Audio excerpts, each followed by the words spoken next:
Coming up this week on the Markcast, is the end near for the XFL? Has the clock struck midnight on the XFL's Doomsday clock? We discuss. The world will end next week. Spend your children's college fund. Throw that turkey now. Really exciting show this week. Lots of good content. Every alt football league covered here, hopefully. We have Brandon Anderson coming on, XFL News Hub, talking, town halls coming next week. A lot of frustrations online. Russ Brandon emailing fans, telling them news is coming. And we try to make sense of the Axios showing this week from Dany Garcia and Gerry Cardinale. I kind of looked at it as we got very spoiled with all of our luck. We got spoiled with Vince McMahon because he ran the WWE. And I think we are coming to a point where we're getting worried because, yes, we're, 3 or 4 months away from kickoff, and we don't have anything. There's a lot to still go through. Then don't think we forgot about the USFL. Roy S. Johnson coming on of AL.com, fresh off his article. Was the hub successful? USFL Season 1, the Birmingham hub.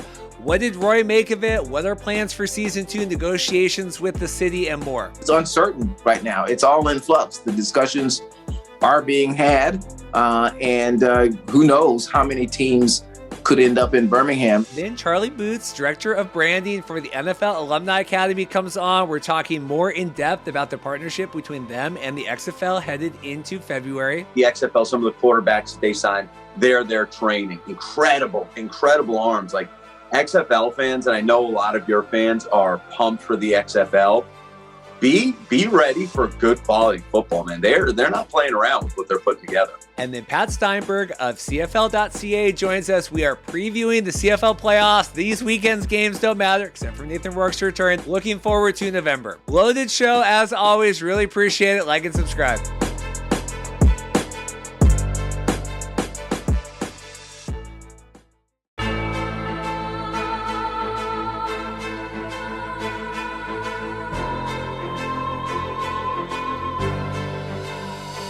Hey guys, welcome to the Markcast here. Another week, just like sands through the hourglass, these are the days of our lives. I think I've used that meme before on here talking.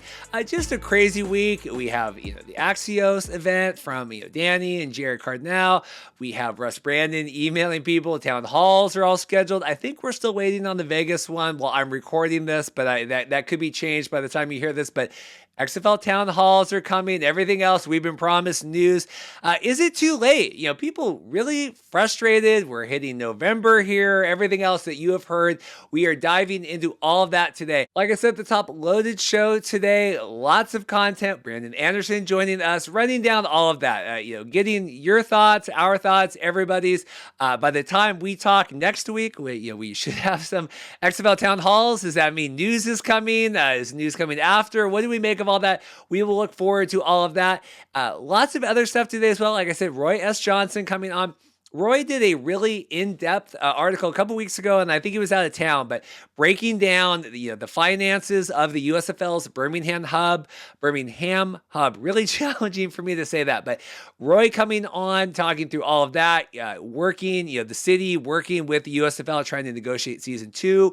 Where are we at with that and potential other hubs? Is the USFL's was that model, intriguing, appetizing for other cities that would want to host? You can hear Roy's thoughts on that. I really appreciate that. And I'm going to link the article because no amount of interviewing would do the article justice just in terms of the time and effort that Roy put into that. So I'll link that. You can check that out. And then we have Charlie Boots coming on. We had Brian Hill last week, remember, running back with the NFL Alumni Academy. Charlie is their Director of Branding coming out. We're talking old school XFL, new XFL, and the NFL Alumni Academy. Charlie's a big fan, had old XFL merch and trading cards and stuff. Interview kind of spiraled into a lot of, not spiraled in a bad way, but kind of meandered into a lot of really interesting stuff. Really appreciate Charlie pulling back the curtain a little bit more, right? Getting more of the insights into the XFL and the Alumni Academy with the NFL, that partnership.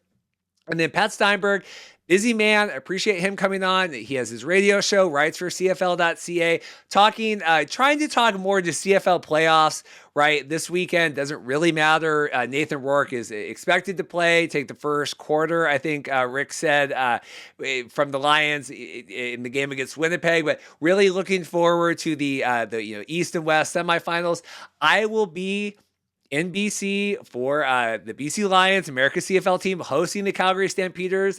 Matt Baker, director of comms up there for the Lions, has promised Dorothy and I tickets for that. We have our Airbnb booked, and we don't need any restrictions or grid across the border this time. So we should be set. Remember, we got turned away because I just didn't have all my paperwork in order last year. So should be a raucous time. November 6th, we will be there. If you are going to the Lions game, Daniel Austins of the world, come say hi. We'll be around. We're going to be in town Saturday night. So if you want to do that, stick around at the end of the show. We are going to be giving away. I did a giveaway this week online. If you follow me on Twitter or Facebook, we were giving away either a Doug Flutie or a Case Cookis jersey. So we're going to give one of these away, courtesy of Royal Retros, who I found out through Charlie Boots today. Royal Retros does the uniforms for the NFL Alumni Academy. Talk about a small world, but Dustin with Royal Retros, he's been on our show. They do the Alumni Academy uniforms. Crazy. Going to give one of these away, and I'm going to tell you how you can enter to win one of the other ones that we don't give away. And then finally, I've rambled a lot. Don't forget, 2,500 subscribers. We're giving this bad boy away. Real life, signed Brian Scott, football from the Spring League. I can never do this correctly, but there you go.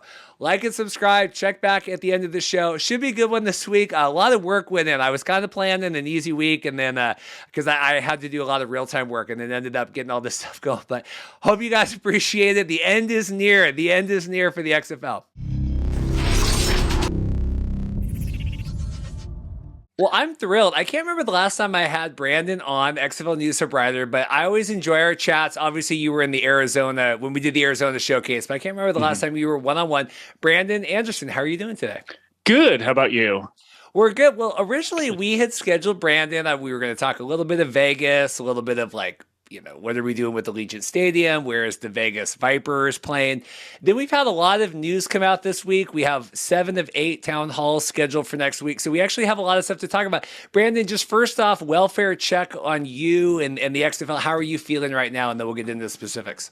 So unlike most people, I am actually feeling pretty confident on the XFL as a whole. When we get down to Las Vegas, which is the team I cover for XFL News Hub, I am worried in very many ways. But overall, I think a lot of people are, I kind of looked at it as we got very spoiled with all of our luck. We got spoiled with Vince McMahon because he ran the WWE. And I think we are coming to a point where we're getting worried because, yes, we're 3 or 4 months away from kickoff, and we don't have anything. There's a lot to still go through before we get to a season. So temperature check, I'd say for the league overall, I'm still pretty thrilled. I think it will work out just fine. Vegas kind of is sending some red flags from what I've seen. Yeah, we'll talk about Vegas here because that's obviously the team you cover. Everything else. I was talking Charlie Boots, whose interview is on the show as well here with the Alumni Academy. We're talking and the XFL and the showcases and the Alumni Academy, and we have the IFL partnership. We have all these scouts. I think the football involved in the XFL might be the best football we've ever seen in the history of spring, alternative football and, longer training camps. USFL obviously had good quality, but there were issues with that and roster sizes. I just don't know if anyone's going to see it or know what's happening. That is my fear. I have no fears at all with the football ops side of the XFL. Yeah, and that's where I kind of fear too. I will say 100%, most people are freaking out that we are not going to see attendance in games. I guarantee you we will see more attendance than the USFL at any of the stadiums, except maybe that first night, the opening night for USFL. Obviously, there was a huge crowd. I was there. But other than that, after that, I don't think we see one issue with XFL. There may be a certain few stadiums we see it that we saw in 2020. Vegas, obviously, are questioning where they're playing if it's Allegiant. I kind of, if they can get everything worked out and we're good to go for season in Vegas at Allegiant, I've kind of changed my tune with it, because I've seen a lot with the IFL, and now they're partnering up with them.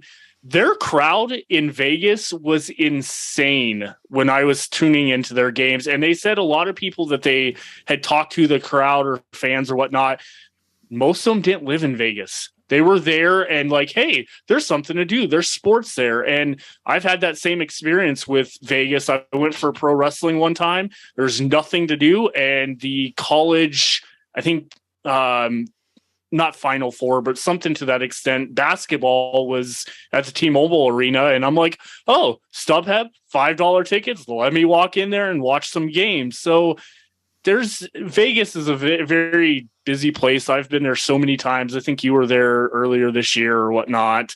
But yeah, the from what I've heard from people I know in Vegas, they still have no idea about Vegas. And kind of to give you an insight, I won't say where I work, because this was a special thing I got to be a treat of, but I actually got selected at work to be part of a conference with someone in ESPN that lives in Vegas. Used to be, I think, I can't remember his name off the top of my head, but he used to be with the band Perry, country band, and he works for ESPN now. He follows the Raiders. And during this conference with my job, because we partner with ESPN a lot on stuff or whatnot, and he was talking about all the Vegas stuff. Not a word about XFL. And I'm in the chat like, XFL, talk about XFL. Nothing. And clearly we now know, like you're saying with the Axios thing, ESPN mentioned nothing of the XFL either.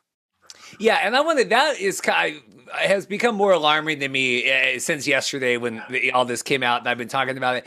Yeah, to put the Vegas thing, to kind of get to where I want to hit on this, 7 of 8 town halls, right? Next week and the week after. Seattle is the 8th, and I think they had Houston is that same week. It seems like a majority of them are next week. Vegas still has not been announced, the town hall. It feels weird. Thoughts on that we have all of them out now, even the first round, right? Because this is the reschedule of the first time we were going to have the town halls. I mean, Vegas has never been, or no, it was mentioned in the first one. Vegas was actually the first one last time.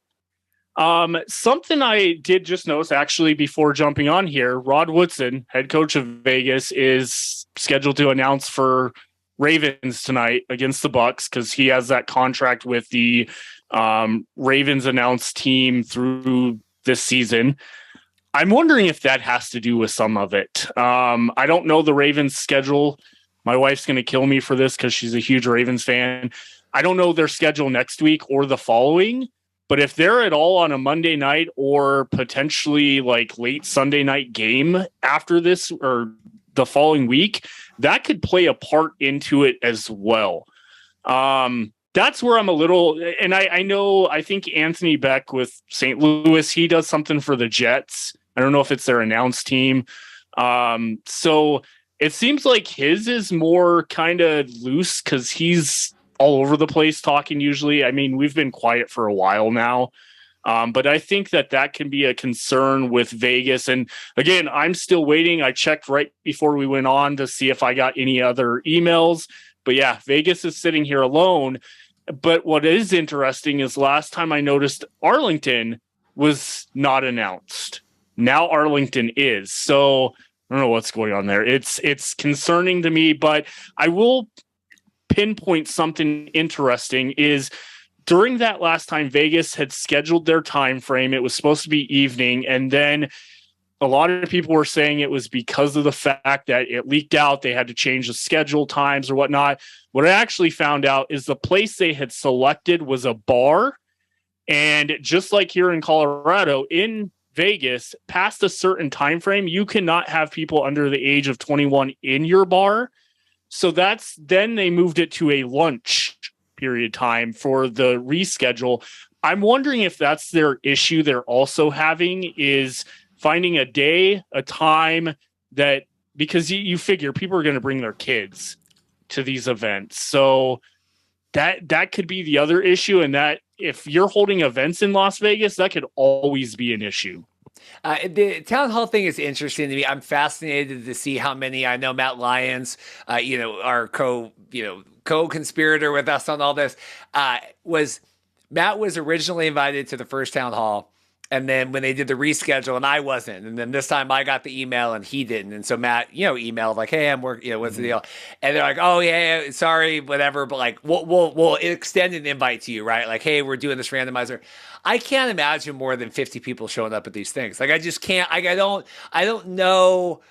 I'll be curious. I think Sam Justin said like, it's intentional exclusion or whatever, trying to say like, well, we're really going to cut this down. I don't know how many people are showing up at the Seattle, the Sea Dragons event on November 9th. I'll be curious to see. With the Vegas. And you were correct that the Ravens are Monday Night Football next week against the Saints. Oh, so is interesting. That's a big problem there because you said the Saints. Are they in Baltimore or?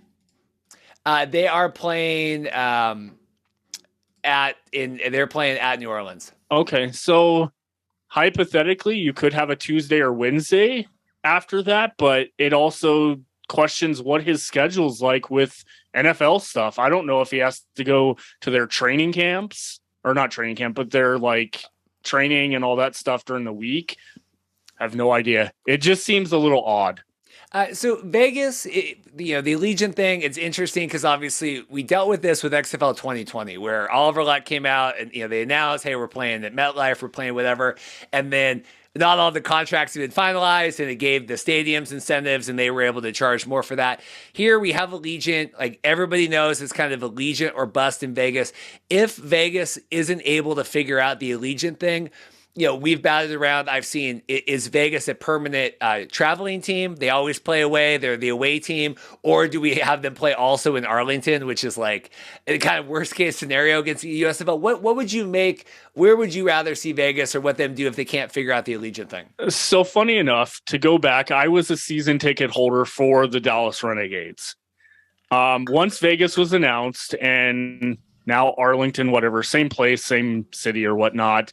I was a Las Vegas Outlaws fan in 2001. So I know family in Vegas or whatnot. And I'm like, I would rather go for Vegas. It's cheaper to fly there from where I live. It would just be my luck that they would be playing in Arlington when the Renegades or Arlington, whatever their name ends up being. If they're on the road or if they face them maybe 2 times a season or whatnot, it would be disappointing, especially. But I will give some little insight that when they called me for the first event, what was odd about it is I had been selected twice. I was selected as a season ticket holder pre-sale person and also for the huddle. When I questioned, I was like, so does this mean that you guys have it all set up for Vegas, the play in Vegas? All he told me was, yes, it's all good to go. Wouldn't explain anymore.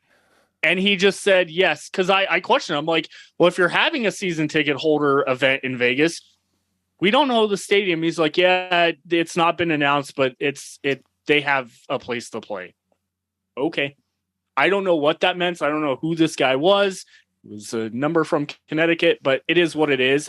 It's an interesting point, but I definitely dug a little bit because I'm like, why hold a town hall meeting in Vegas, which you're going to get some of your hometown people there. We knew in 2001, Las Vegas Outlaws were massive for that city, even despite it was in the middle of nowhere back then at Sam Boyd. That's built up now. But it remains the question. I'm like, that still worries me that there's still nothing. You could easily make that partnership or announcement for Allegiant, and it has nothing to do with team names, has nothing to do with these town hall meetings. But if you actually schedule a town hall in Las Vegas, you better be prepared to play there because I think that'll sour the league completely. The other thing with Vegas, and then we'll maybe do the Russ Brandon stuff and then Axios. I've heard conflicting. I've talked with Mike Mitchell about it. Mike's heard conflicting. Obviously, XFL had a couple showcases last weekend, the supplemental one, and then the specialist showcase. I had been told there was mixed messages regarding them telling some of the players, hey, the draft is going to be, we found out, I guess, this week from Bob Stoops, scheduled for Vegas. I had always kind of assumed they would just do it like at Texas Live, but okay, we're going to do it in Vegas. Heard potentially being pushed back a couple weeks. I don't think it really matters. And I was talking with Mike, and Mike said, honestly, a lot of the players are probably targeting the higher quality players might not even be available in November anyway, right? Because depending on USFL contracts and NFL contracts, all that. So it might just be beneficial to have it, further back anyway. But the idea of anything that was potentially set in stone being moved at all, right, is concerning, just because we as fans have had a lot of frustrations. Thoughts on that, and if that make to do with anything, or any thoughts on the Vegas draft potentially slipping back a couple weeks? So I'll say Vegas is a prime place, and I saw your tweet about it. I had already booked. I had booked hotel, flight, and everything for that week. Lucky enough, it's all can be canceled up till the 13th of November. So I'm not too worried about that. But as far as just as of Monday, players were still being told it is being held that week in November, and to be expected to either have a phone call coming to them or to be in person.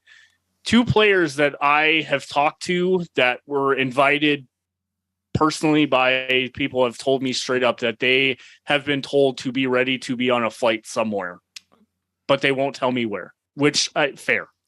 They know where they know I have a podcast on YouTube and work for XFL News Hub. So they're like, we're not going to tell you that, but just be aware that we've been told when it is and how it's going to work. I'm like, okay.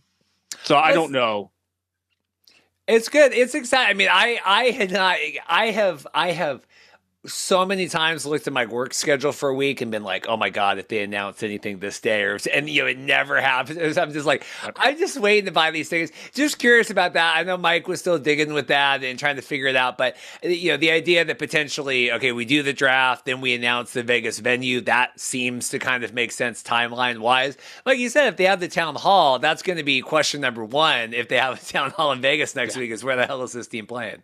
Yeah, exactly. And the other thought process I had too is like, okay, if it is Vegas for the draft, where are you holding it? Because the other factor of the Vegas too is November 5th, F1, which is going to be in Vegas next year or whatnot in November. They have their actual big event, kickoff event on November 5th.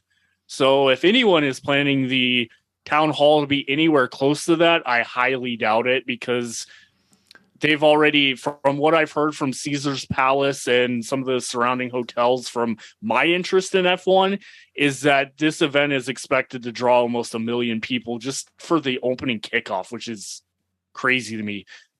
Could the XFL start promoting on signs that week? Why not? But they won't. So it doesn't matter. Yeah, I know it feels, even like today on Twitter, I was CFL Reddit, and people, we argue back and forth, and he's big, runs the, we have XFL Reddit and he runs the CFL one. Even he's tweeting like, hey, really just seems like really quiet on the XFL front, or they really, is when people outside of the bubble that kind of we're in, because it's such an echo chamber and we're just every day, this is all we'll do, and this is all we do. It is just interesting, and I'm wondering, is the 4-month push? Do you said at the top you weren't too concerned about it. I don't know. Getting to this Russ Brandon stuff, it just feels like hopefully they're aware. I don't know. Do you feel like the XFL is self-aware? I don't know. It's a catch-22 in my opinion, because I almost feel like they know and they're just screwing with us. They're like, hey, every time someone posts, oh, more delays, you know what? We're kicking it back even more. It seems petty, but it literally sounds like that's what they're doing. Because it seems like the more you go to, you type in hashtag XFL, you go to the latest, and it's all complaining, it gets very silent. Once that disappears, Russ Brandon's email goes out yesterday. Oh, we're coming up with announcements. But then I saw right after that, everyone was like, oh, announcement about an announcement. I'm like, that's what you guys have been asking for the last 6 months. And here it is. And now we're complaining about that too. I feel like they are more social media drawn than the last owners. I don't think Vince McMahon gave a crap about social media, nor did I think Oliver Luck did and some of the people working in there. Now we are talking about social media gurus who are getting paid millions of dollars for a tweet.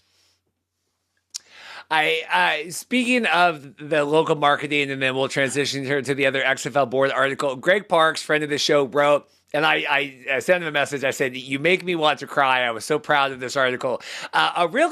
Greg is really level-headed. Greg hosts PW Torch, and I've listened to him talk wrestling for years with Wade Keller, and he hosts a call-in show, and every week it's people burning the world down and Vince McMahon or with all this stuff. Greg is the most calm, patient. He teaches middle school civics, like very calm, easy kill guy. A scathing article talking about, I don't know if it's hubris or ignorance, but the XFL and, just in terms of getting that local marketing out there, it's surprising now that I felt like, some of us were, the call, and now I just feel like it's collectively, we all are kind of feeling the same way or getting in the same feelings. Yeah. And the other part to that, I read his article and 100% agree with that. But what I'm also thinking is too, like, we are sitting back here, and I know, like you said, it's a small bubble of all of us together or whatnot. I think what they're looking at is they probably looked at the XF or the USFL season and were like, well, it doesn't matter. We're still going to have more people because we still have not got to confirm. I know Van had tweeted out a couple months ago where we were at with a level check of the season ticket interest and whatnot. Seemed pretty decent across the board. I'm wondering if that's where they're leveling their statistics off of, like, well, who cares? We've got all these people right here. As long as they don't cancel their pre-sale or pre-order or whatever. I'm wondering if that's where they're coming from, where they're like, hey, we've got enough people that instantly already takes care of the USFL's attendance, and we're not going to have a drone flying around our stadium where it's annoying on TV. Maybe they will. Who knows? It's so weird to me that, like, we're spending, we've had coaches under contract since April, and we've had all the coordinators, and we have, robust rosters of all these, coordinators and defensive and co-defensive coordinators, all these kinds of things. And then it's like, we're bringing on the social media people last week. And it's like, why? I don't get the 95%, 5% spending here of whatever. Like, I'm not saying you needed to hire 18 people a year ago and do all this stuff, but I mean, they haven't tweeted out the season ticket thing in 2 months or 3. I mean, since exactly.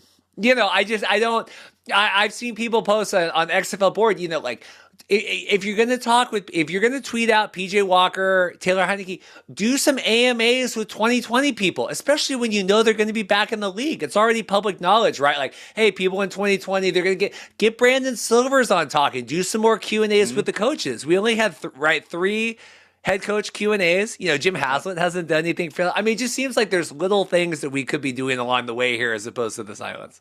I still go back, and I've said it on social media, I've said it on my YouTube channel or whatnot. As much as people are going to probably hang me for this, I still feel that Hurricane really ruined everything. The Black Adam promotion tour thing, I think Dany and DJ were ready to go, sailing in the sun, to go make Black Adam money, to tour the world. XFL was going to work itself out at the end of September. And then all of a sudden that happened. And then it's like, I don't know what to do. Let's just wait until, because he still is on, Dwayne is still on Black Adam stuff, which I'm not surprised at this point, because I've even said, I thought he was going to be on the Manning cast this past Monday night. And instead we got Chicago people, which made sense of what they were doing. But I'm like, it doesn't make much sense. And as much as a lot of people have said, oh, the Rock has scrubbed a lot of the stuff from his social media accounts of XFL. I see that to an extent because I dove into that too. I think it's back to the town hall. You can find stuff back in July, and that's a little concerning. But I'm also like, Russ Brandon's now sending out an email about the announcements. I don't know if they switched kind of gears where maybe we are going to start having Russ Brandon and the not lower end, but the people under Dany and Dwayne actually start doing stuff like Oliver Luck did. And we wait till the season for him to really start hyping up, or I don't know. It seems bizarre to me. We know based on what he said at the beginning of the year that Q4 into the first part of 2023 was completely free schedule, raises a lot of questions about WWE because they have been mentioning Dwayne's name left and right on these shows that I've paid attention to. So I'm like, and a lot of people are like, oh, that's great for the league. Maybe he can promote him with WWE. I'm like, WWE is on NBC and Fox's networks. They are not going to promote the XFL with USFL in that partnership. It's just that's not going to happen.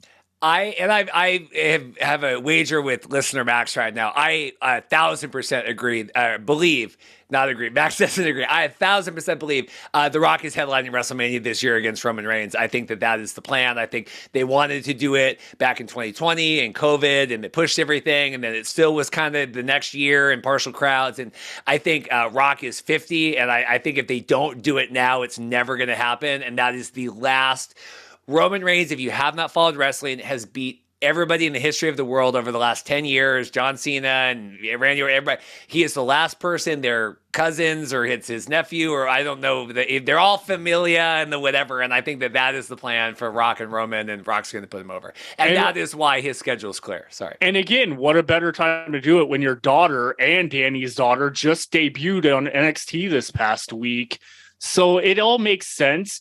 And I remember people were like, oh no, he can't be in WWE, XFL. I'm like, XFL is going to be nearly halfway over, or WWE. I think WrestleMania is in April, right? WrestleMania is usually the first, it's like the first weekend of April.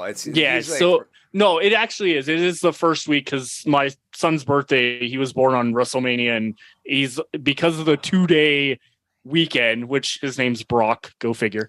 I like that. But his birthday again this year, because of the 2-day weekend dates, fall on WrestleMania again, which usually never happens. But we'll almost be halfway, if not most of the XFL season's almost already over with. So But if Rock is in pre, and I don't want to go, we can have another deep dive about this if this happens, but I do think it's worth talking about. If Rock, WrestleMania hype is the last weekend of January through April. And that I firmly believe that is why like the Rock's schedule is clear, is because he is going to be either showing up, filming things, doing whatever that way. Like I said, happy to be wrong, but it can coincide and it can all happen at the same time with the XFL. I don't think the Rock is going to be, emceeing every XFL game or whatever. I mean, I think we need to temper our expectations that way. And like you said to Russ Brandon, I like that better. We met Russ Brandon in Arizona. Yes. I think Russ Brandon is a great face of the league. I think he's got the NFL credibility. I think he is very well spoken.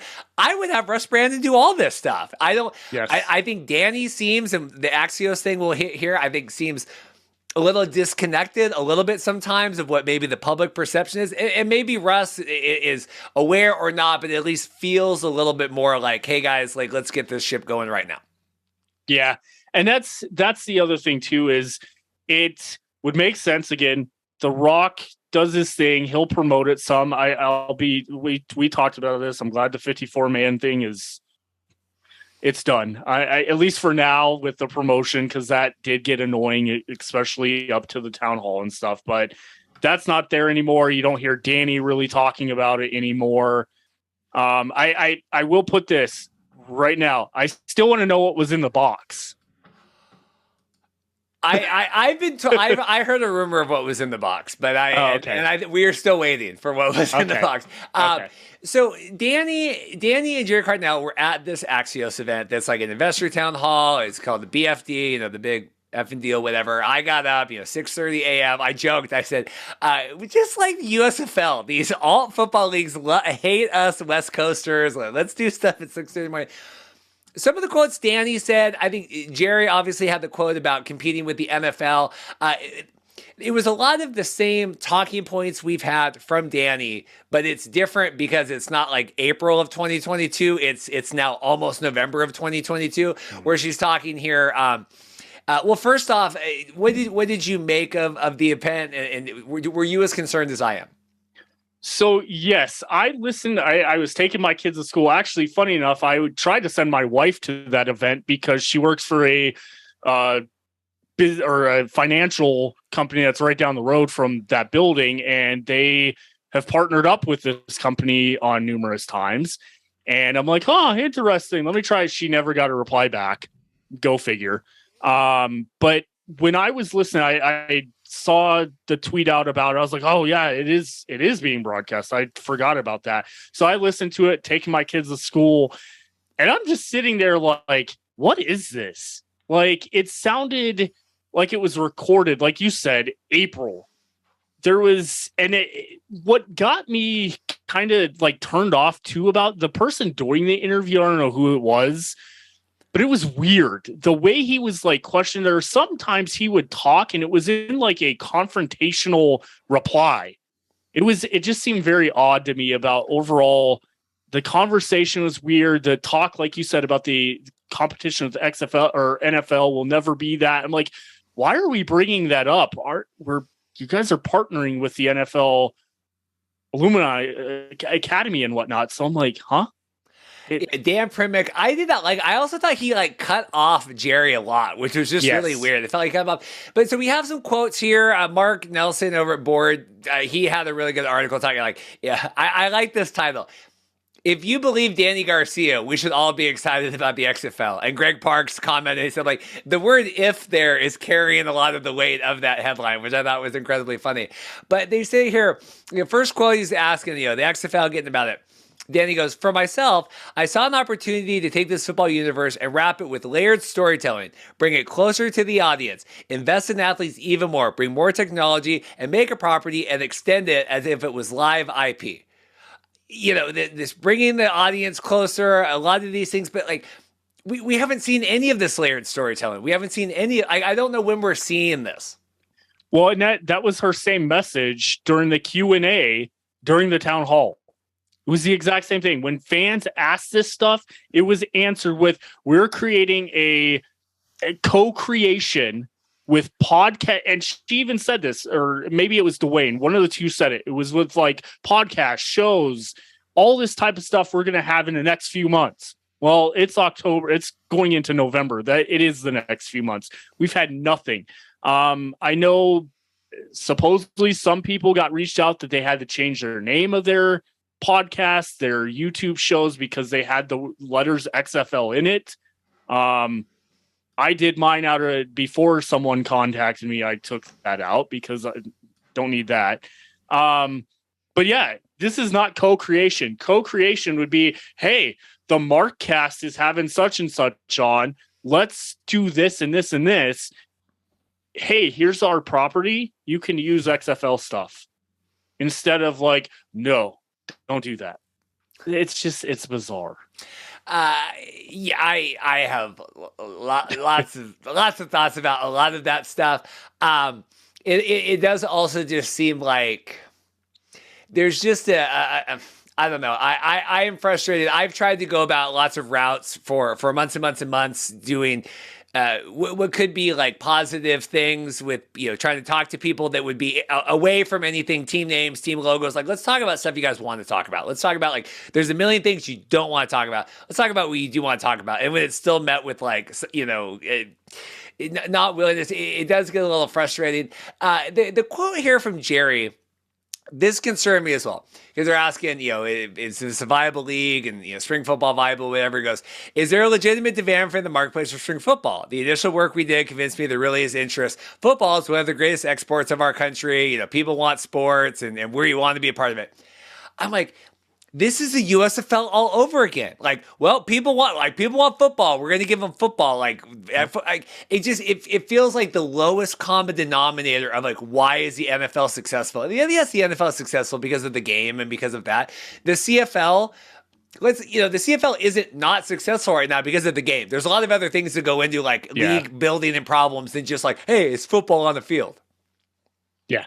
And that's where it just doesn't make much sense because, being a football fan, you can draw your fans in. We saw that with some of the TV ratings with USFL. We obviously didn't see it with attendance, but that's a different story for another day. I don't know where that comment is so weird to me. It's almost like, hey, we'll build it, they'll come. It's that saying, and it's not necessarily.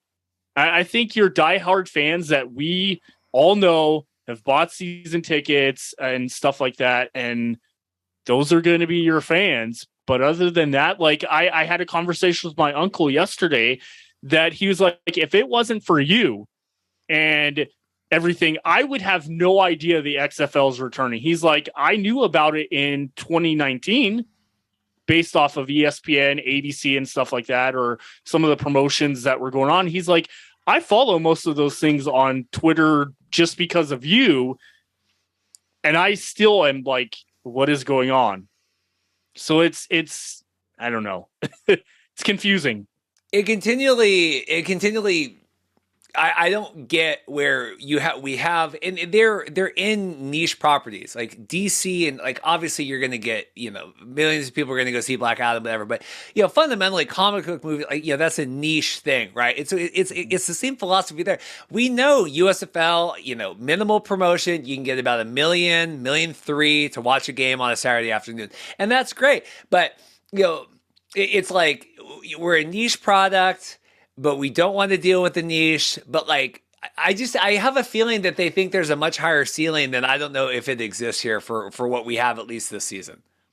Well, yeah. And going back to when you interviewed Dany and Dwayne at the Arlington event, I mean, she even criticized the USFL for the exact same thing they are doing with communication and giving out announcements and stuff like that. So it's just confusing to me that you criticize these people and we're going to be a better league. Then fine, that's cool, but could you do it more than 4 months or 3 months in advance? I just, and like you said, with potentially the draft, maybe if it does get moved back, man, this league is going to be, the trend on Twitter is going to be horrible if they delay the draft.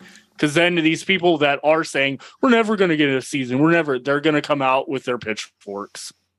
The quote, and Greg used this, and this was the quote that Russ Brandon gave in Arlington, and just really fascinating. I thought it was incredibly exciting back in July when I heard it, and then today. This is the quote. We have plans to be very active in our communities and be a very active member of the community. Whether we come in early, we stay late in the offseason, we'll be fully embedded in each market we're in. And I have talked about this subject so many times on YouTube because I get that same thing. Fans are telling me the same thing for my YouTube channel. Where's the local promotion? I live in St. Louis. I live in Orlando. I live in DC, wherever people are following from. And they're like, there's nothing. What are you talking about? They're promoting it. And I remember those quotes because they said, despite the fact they will be based in Arlington and travel, they are still going to have a mound of people in these locations to interact with fans. That clearly is not happening yet.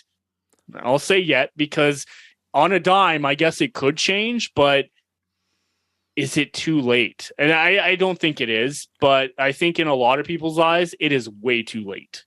Yeah, and that's obviously, I mean, that's the question we have today. I mean, that it's kind of the very thesis where I don't know. I mean, I don't know until I had concerns about USFL, and they got everything together, and there's.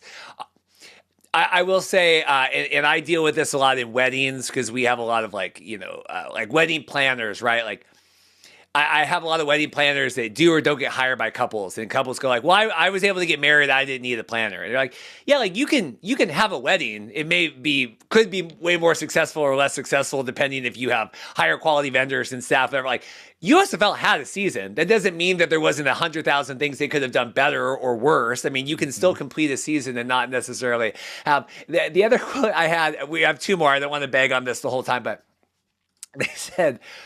The quote was, "Hey, you're pulling out of LA, you're pulling out of New York, you're not in Chicago, you're not in Philly. Like, what's going on with the cities?" And the quote is, "We were very specific when we were doing our analysis of where our teams would be. Our XFL teams are very tied to their communities. We knew we were bringing the fans back to the game." Okay. I don't know what that means. I don't either because the XFL is close to their fans. Well, are you? Also, because she did speak about being part of the 2001 league too. I'm sorry, it's nearly 21 years later or 22 years later by the time kickoff starts. Sorry, Dany. If you're judging interest based on Orlando Rage and the Las Vegas Outlaws, I don't know what you're talking about. Now, I could see San Antonio. Maybe they're judging it off of AAF. Perfectly fine. I don't think we're going to have a problem there or in St. Louis, but we never know. You never know what could happen. I just think that quote is so. It's almost like Dany is talking about something. Like she's being told all this information. It'd be like Vince McMahon, like, "Hey, yeah, we've got all this going on TV, and he's not paying attention to the product." And then, "Oh, it's good. Don't worry about it. It's happening." And not paying attention, and nothing's happening. I know dang well that that's not the case. I would better believe I would assume that's not the case, but you're still sitting there claiming that you have all this stuff and you don't. You don't have any of it. And to be, as that quote said, be happy, or we should all be happy about the league. I'm like, we may be, but we're slowly drifting off and going, and we'll probably discuss this in a second, but going off of Russ Brandon's email that I got through my email yesterday and was like, "Oh, what's this?" I'm like, XFL, I thought it was the Las Vegas event. And I'm like, announcements coming this upcoming week. Okay, well, I've heard that before. We'll see if it really happens. And I think the real thing is, I'll make a point about like names and logos and stuff. We need to watch the XFL shop like a hawk, because once the countdown happens, I think that's when we'll know for certain. I don't think anything's happening till then. Yeah, and I've said this before a couple weeks ago with Mike. Like, I hate feeling like a loser covering this league, and like sometimes just the interaction and like. This is such a passionate and the people that message me and are even way more passionate. Like, there's such like a robust passion of people that want this to succeed. And I just don't like feeling like that. It's like, well, I'm the loser. That like, I care too much about this because God forbid I want to talk about, whatever. The last quote I had here, because Gerry was talking about like, I think we can, well, I guess we have two, because Gerry was talking about being like the minor league for the NFL, which I don't like. But Dany says, the concept of the league. What is Dany's concept? This is my what is your elevator pitch? Was league? They're going to see best practices, right? Faster game clock, rules that make sense, dynamic play, plays that matter. Okay, that's all XFL 2020. We're just recycling that. Yeah. In addition, we're looking at innovations as far as what happens before players even get on the field. How are they introduced? How are you experiencing that? We'll have game activations. We'll have partnerships coming on, so you're not just watching it, you're experiencing it. You're feeling the culture. And to continue with that, we have storytelling that's 365 days a year. So there's an additional element to that because we own the league. We control the culture. We get to be very, very agile. Okay, so when I read this or heard it, I instantly was taken back to 2001. And I'm like, wait a second. What? You're going to find ways of introducing players different? What, WWE style? Because a lot of it, the way she words it, it almost sounds gimmicky. It sounds like it's like WWE / XFL 2001. We're going to have the people run on the field, or like The Rock opening up, or Vince McMahon or whatnot. It almost sounds that type of gimmicky. And I'm like, wait a second. I know you were part, or claimed she was part of the league in 2001. I don't know. I still don't understand that because she's never clarified that of what she was part of. I know she said it numerous times. I think she said it to you in Arlington. She said it at the town hall. I think she said it at this event too. And I'm like, I don't remember them being part of this league unless it was with Dwayne and he was the WWE superstar. But I'm like, I don't remember them having any role in that. But I am a little concerned with that comment because it just sounds gimmicky with the 365. We're going to have these players.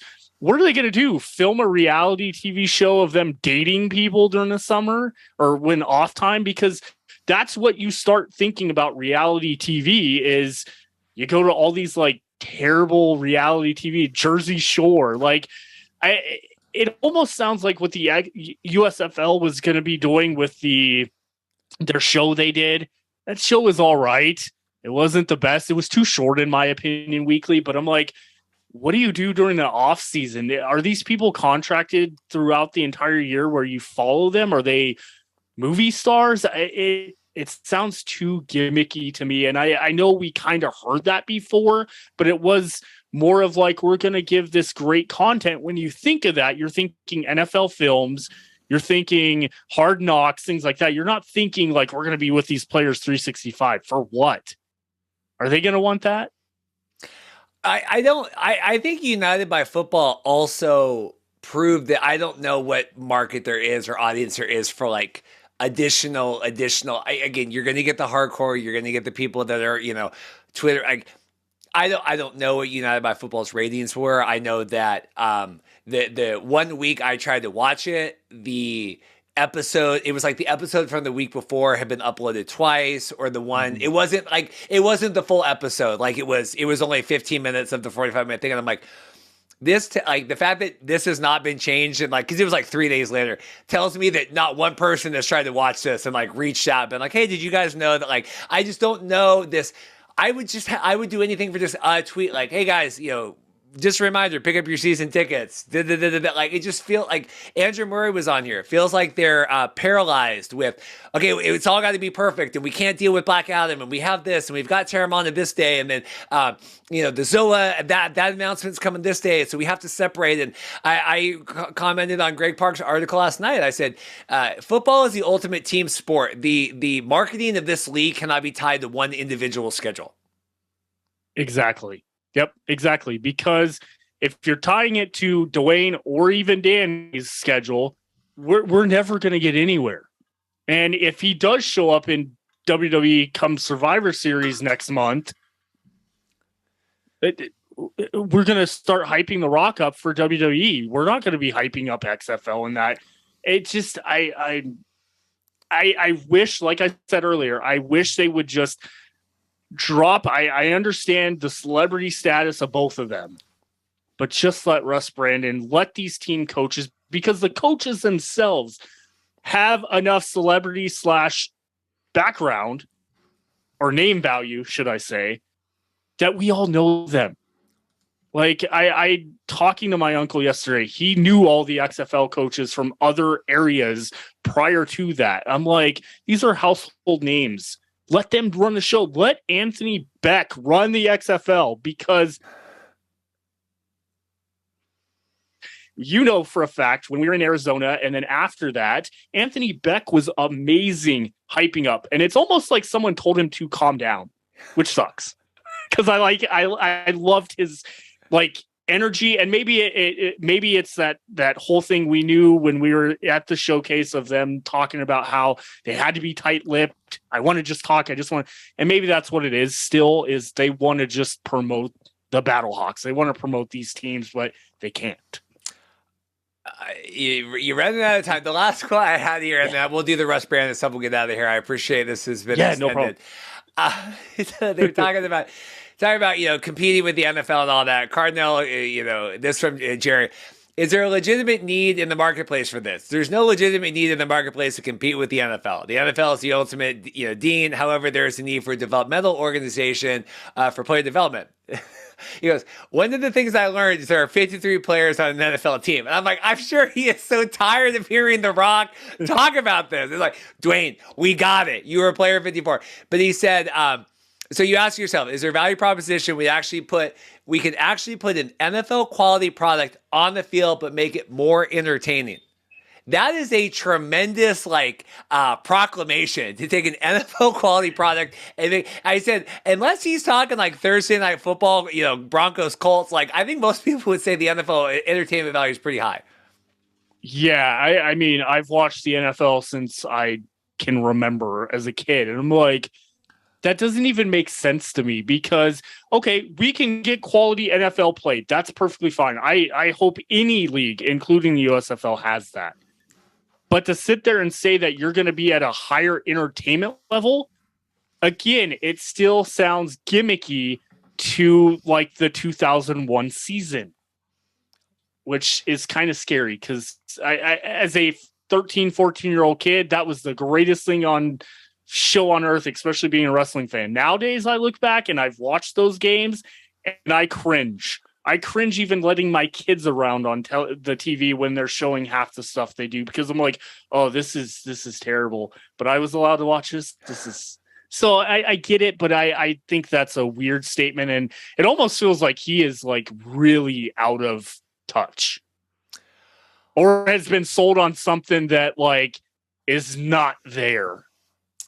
I have had conversations with people that have said that certain people that I'm not saying Gerry Cardinale is part of that, but certain people that might have unrealistic expectations of like what the ceiling is of this endeavor, right?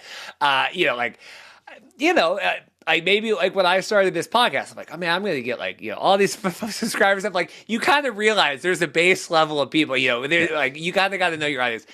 Last thing I want to talk about today, and I wanted to start with this. This is the most fascinating thing, but obviously we got to go kind of chronologically here. Listener Max thought this was fake when I posted about this XFL email that came out. He goes, he's like, can I get that? Can you forward that to me? Like, I think that is a scam. XFL from XFL. Thank you for your ongoing support of the XFL. I read, over the past year, I have watched the XFL go from a vision to reality as we build a roadmap for the league and teams and determined how we want to play and present the game to our fans. The future is now, and the XFL is paving the way forward for the game and how you, our fan, will experience it. Over the next few weeks, I can't even talk. Over the next few weeks, you will see an unprecedented series of exciting announcements as we close in on kickoff in February 2023. As a loyal fan, you'll have a front row seat to its beginning and a glimpse into the future of our league. Our passion for the game and our fans is real. We're glad you're on board. Thank you for your ongoing support of the XFL. I look forward to seeing you in the stands. Best, Russ Brandon, XFL president. So I'll tell you, the email went to my spam folder. I have it set up where I get any XFL emails that come to my inbox. I don't know what they sent this from. It did not go to my inbox. It went to spam.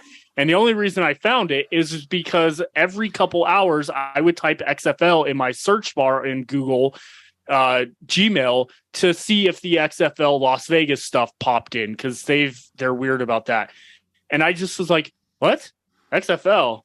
And then I looked at it and I agree with Max. It was the weirdest thing I've ever read. And then I was like, is this a spam? Did someone spam my inbox from my YouTube channel because this looks weird? And then I was like, let me click the links. Stupid me. I should have never clicked links in a email that went to spam. But did the same thing. I was like, maybe the shop is back open. No, it's still coming soon. I'm like, yeah, this is legit. And then I looked, and from what I heard from other fans, a lot of people didn't even get that. And it's funny because this is how out of touch XFL is with their communication. I have 5 different inboxes signed up to the huddle, to different things, because I was getting some somewhere, getting stuff otherwhere. Now it is a hit or miss. I have the one email address I committed to just XFL. I'm getting nothing towards, not even this email. So I'm like, what is this? So I thought it was fake too. And it's a weird announcement. It's weird. All the announcements coming up, and that's fine. Please let us know so we're not sitting here, but you better deliver now. It was so weird. I would have thought they would have posted it on the website, just where they kind of posted stuff on there. And it was just so weird. It really felt like, and I think it was Andrew Murray in our group chat was like, this is basically like, hey, XFL Twitter, like, shut the F up. Like, we're really tired of like hearing, like, we got it coming. It just felt weird. I mean, why didn't this come before the town hall's back with the hurricane stuff? Like, why, if we were going to be doing all this stuff back then, like, why didn't this come? I totally did the same thing you did. I clicked all the links and made sure. The thing to me, and it still feels like we are, like, this is what we are presenting to you.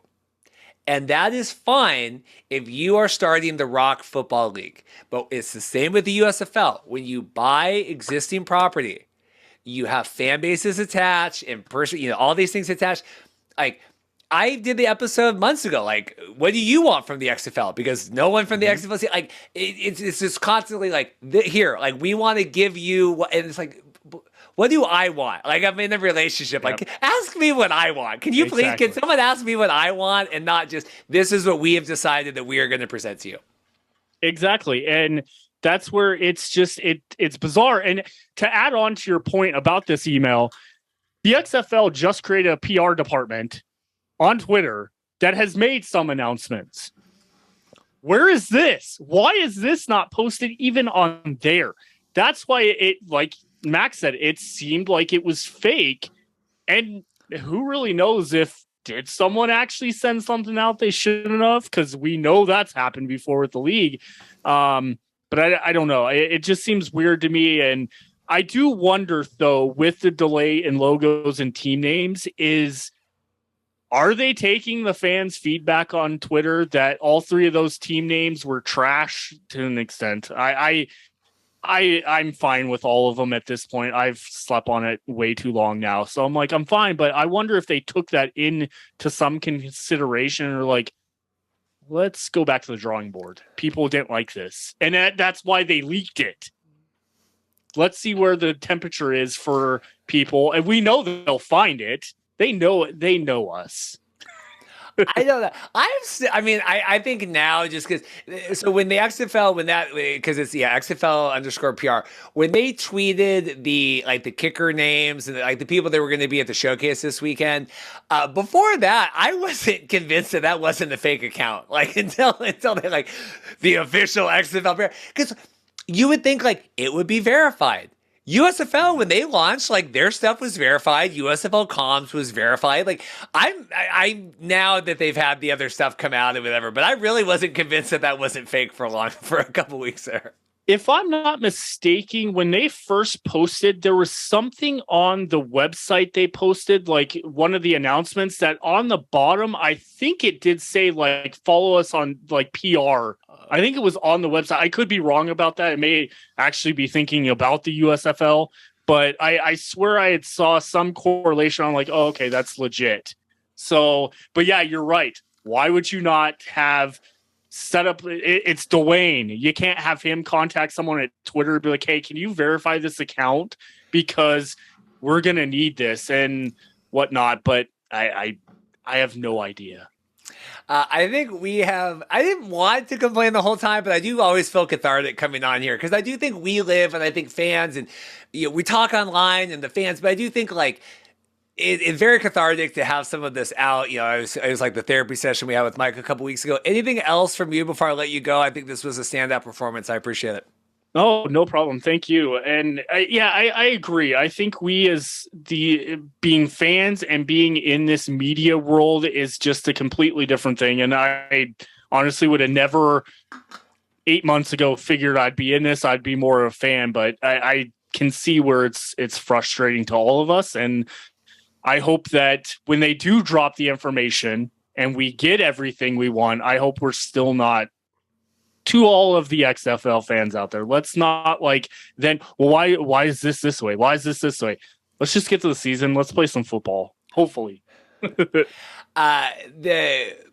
What really did and kind of put all this in my head this week about, because I'm like, okay, what's the theme of the episode? What are we doing? In Greg Parks' article, when he said, Dany and The Rock have now owned XFL 2023 and whatever 3.0 longer than Vince McMahon. Like their runway is longer than Vince McMahon had back in 20 or 2018 going into 2020. I'm like, that is astounding. Like it's astounding, and you don't think about that. No, you don't, because you're sitting there like, and maybe it's pandemic, whatever, because we all know time just seems like it's flying by. I still, some days I'm like, wait, it's going into 2023. Wait, what? But yeah, when I think it was when the anniversary or when they bought it, and someone said something, I'm looking at that like, wait, what? And then of course we all know we had the CFL delay talks or whatnot, but it's mind blowing to me. It's been this long, and I'm like, please just get the season going so we can get out of this time period, because it's just dreading. This has been a dark time. I think the CFL talks, that was kind of the peak of everything that we had so far. Now we are definitely down in the roller coaster and hoping that but like, last comment from me, if everything comes to pass, our savior, Russ Brandon here, who I do love, if we start getting stuff next week, I mean, they got to have something every week. I mean, this is like, in the description for this podcast, it's like, logos, logos, names, uniforms, stadium, playoff schedule, TV schedule. I mean, it's going to be exciting, but I would have liked to be able to pad that over 12 months, but I guess we'll do it in 2. So. Well, and that was just my thing with it. We were all excited after that town hall in Arlington and the announcement the next day. And it really seemed like we were in for a few months of like just nonstop stuff. And then it's like, and we're heading into November, and this is where we're still at. So I don't know. Brandon, thank you for your time. Check out Brandon's YouTube channel, Comeback Period. I appreciate you coming on and sharing your thoughts, and it's good to get you in the rotation here, and I appreciate it. Cool. Thank you. I appreciate it. Well, the last time I saw this gentleman, we were in person, face-to-face in Birmingham, the kickoff for the USFL Season 1. Back here again, Roy S. Johnson. How are you doing? I'm doing great. How about yourself? We're good. I'm excited. You've been out of town. You published this, interesting article, lots of facts and figures on AL.com talking about, USFL's effect in Birmingham Season 1 and the costs and all that stuff. I guess just first off, we had you for the kickoff. Now we've seen the whole season. Worth it? What did you make of the Hub Season 1? So let me give you a little background on me to give you and your viewers and listeners a sense of where I came from in producing this kinds of story. Back in the late 90s, I was a contributor to Fortune magazine, looking at a lot of things, but including sports business, and embarked upon a project to try to find out what the economic impact of Michael Jordan was on the nation. And we did a real nerdish breakdown of all of the areas, from attendance to television ratings to the burgeoning sports video industry, sneakers, of course, with Nike. Brought in a couple of economists and came up with this formula that attributed him with having a $4 billion economic impact on this nation. So I drew upon that experience to try to answer this question about whether they made a profit. And things like this don't make a profit per se. That is, if you understand how cities work and how events like this work, it's not as if they are looking to make an immediate profit. It's not like a business where you spend this much, you get some sales, and you make a profit. It works to that degree a little bit, but not overall. You invest to grow your sales taxes, to grow lodging taxes, and all of that. So it's not a simple formula. So what I sought to do here was look at the what happened with spending during the almost 3 months that the USFL was here, from the moment they checked in to the moment they left, which was right before the World Games.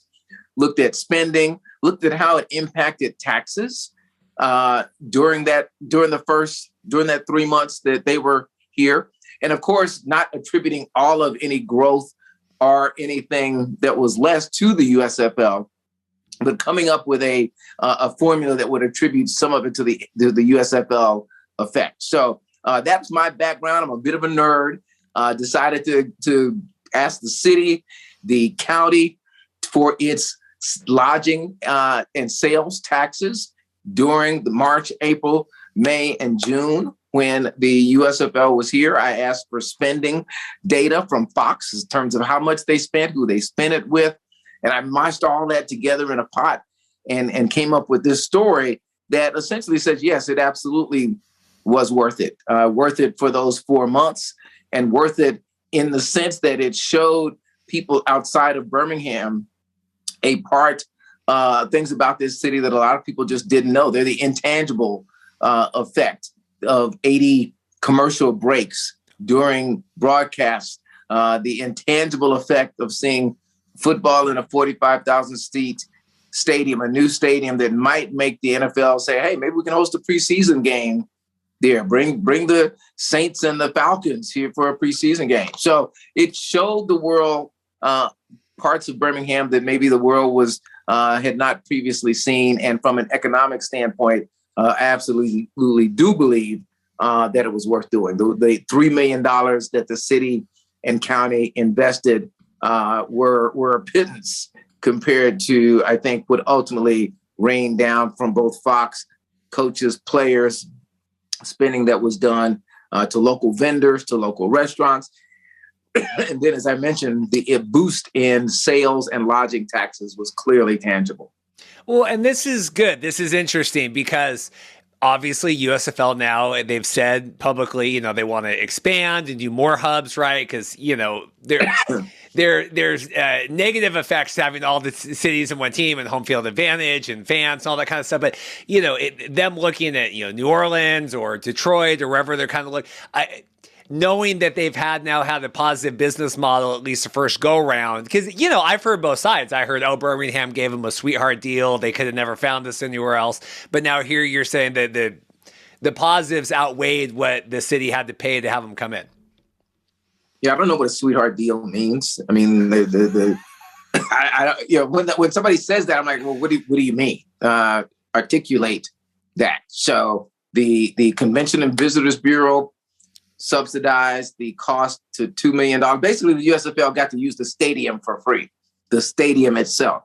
But they paid for all of the square footage for locker rooms, for training rooms, there's a lot of space, convention space they use. They paid for almost 39,000 hotel rooms night at $150 a night. They paid vendors from caterers to attorneys to medical doctors to assist all the teams. So I'm trying to figure out where the sweetheart part of it is. I mean, yes, they didn't pay rent for the games at the at Protective Stadium, but certainly paid for a lot of other things. What I mean was it was conveyed to me from others I've talked with that Fox was all in on this because of everything they got, and people did not know, and we still don't know because, hubs haven't been announced for, as I'm watch it be recorded tomorrow. But, they didn't know if they would be able to replicate this in another place just because there was a confluence of so many things with the stadium and the city and everyone wanting to do that. That was more what it meant was hey, could they do this in 3 other cities? I don't know. Right. Well, I mean, look, there was certainly a convergence of opportunity with the hotels being right across the street from the stadium, it being a brand new stadium, having the opportunity to play in it. I know that the head of Fox was watching construction on sort of the overhead cam during construction. So, it was an opportunity to drive the shiny new car, and they took advantage of it. As someone that, obviously lives there, we were there for the first weekend, a lot was made. Okay, the Birmingham games, they're getting fans. The other games, I think, if we could go back, I think you and I both thought higher fans for the non-Birmingham games. But what did you make of all of that and just the overall, experience of having the hub there and the non-Birmingham-ness of the teams? Non-Birmingham-ness. I mean, clearly, the Birmingham Stallions drew a significant crowd for every game, which to a degree was surprising. I mean, there's a lot of equity in that name here in Birmingham, and fans who remembered the Stallions from the previous USFL incarnation came out, and generations who weren't here, a lot of young people, a lot of kids. So there was a lot of fervor around the Stallions and almost zero around the other teams. Knowing that fans in the seats was not part of the economic formula for this model, I didn't put too much stake into it. That's probably what they expected. I mean, would it have made a difference if they had 3,000 people in a 45,000 seat stadium, or 1,000? Probably would. I mean, from a visual standpoint, it would have made that much difference. So what made this model unique was that it was not dependent, at least it's what Fox said, on revenue derived from ticket sales, which is unique in sports. I mean, most teams and entities require ticket sales to be a significant part of their revenue model. They were basing theirs on television ratings and being able to sell those ratings to advertisers, and having programming out there in the spring in what is the most popular sport in America at a time when they didn't have a lot of competition. So knowing that the ticket revenue sales was not a significant factor for Fox, I didn't pay too much attention to it. And again, what would have made a difference if there were 2,500 to 3,000 people as opposed to 1,000 or 500 or 50, which would have maybe been for some games. But if Fox's pitch to Birmingham was, hey, we're going to have 20,000 people at every game because we're using this for free, but you have all those restaurants, like you said, all the restaurants there, and you're paying for parking, and we're paying for all this stuff. Like, then the games where there was only 500 people there, they're not getting it. I mean, I'm just curious what those discussions were. Yeah, I don't think anybody promised 20,000 per game.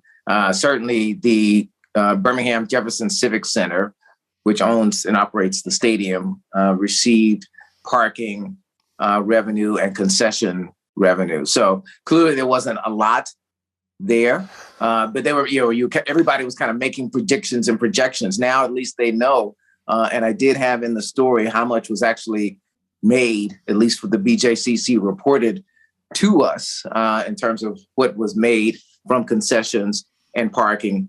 And they also made a significant amount, though, from rental of convention space for all of the things that the USFL needed in order to operate. You have here, they got a net gain of 165,000. But like you said, you're not even looking, like the numbers don't even, it's more the visibility of everything. I mean, it's like you said, it's not making the profit. Like I know all about that hosting this podcast, right? I mean, you do it more for kind of get notoriety and visibility on the city and everything else that they can offer. But you felt like, and that, worthwhile for all the wrestling and back and forth that they did with the city, because you said it wasn't like the easiest process to kind of negotiate because of the shareholders in Birmingham.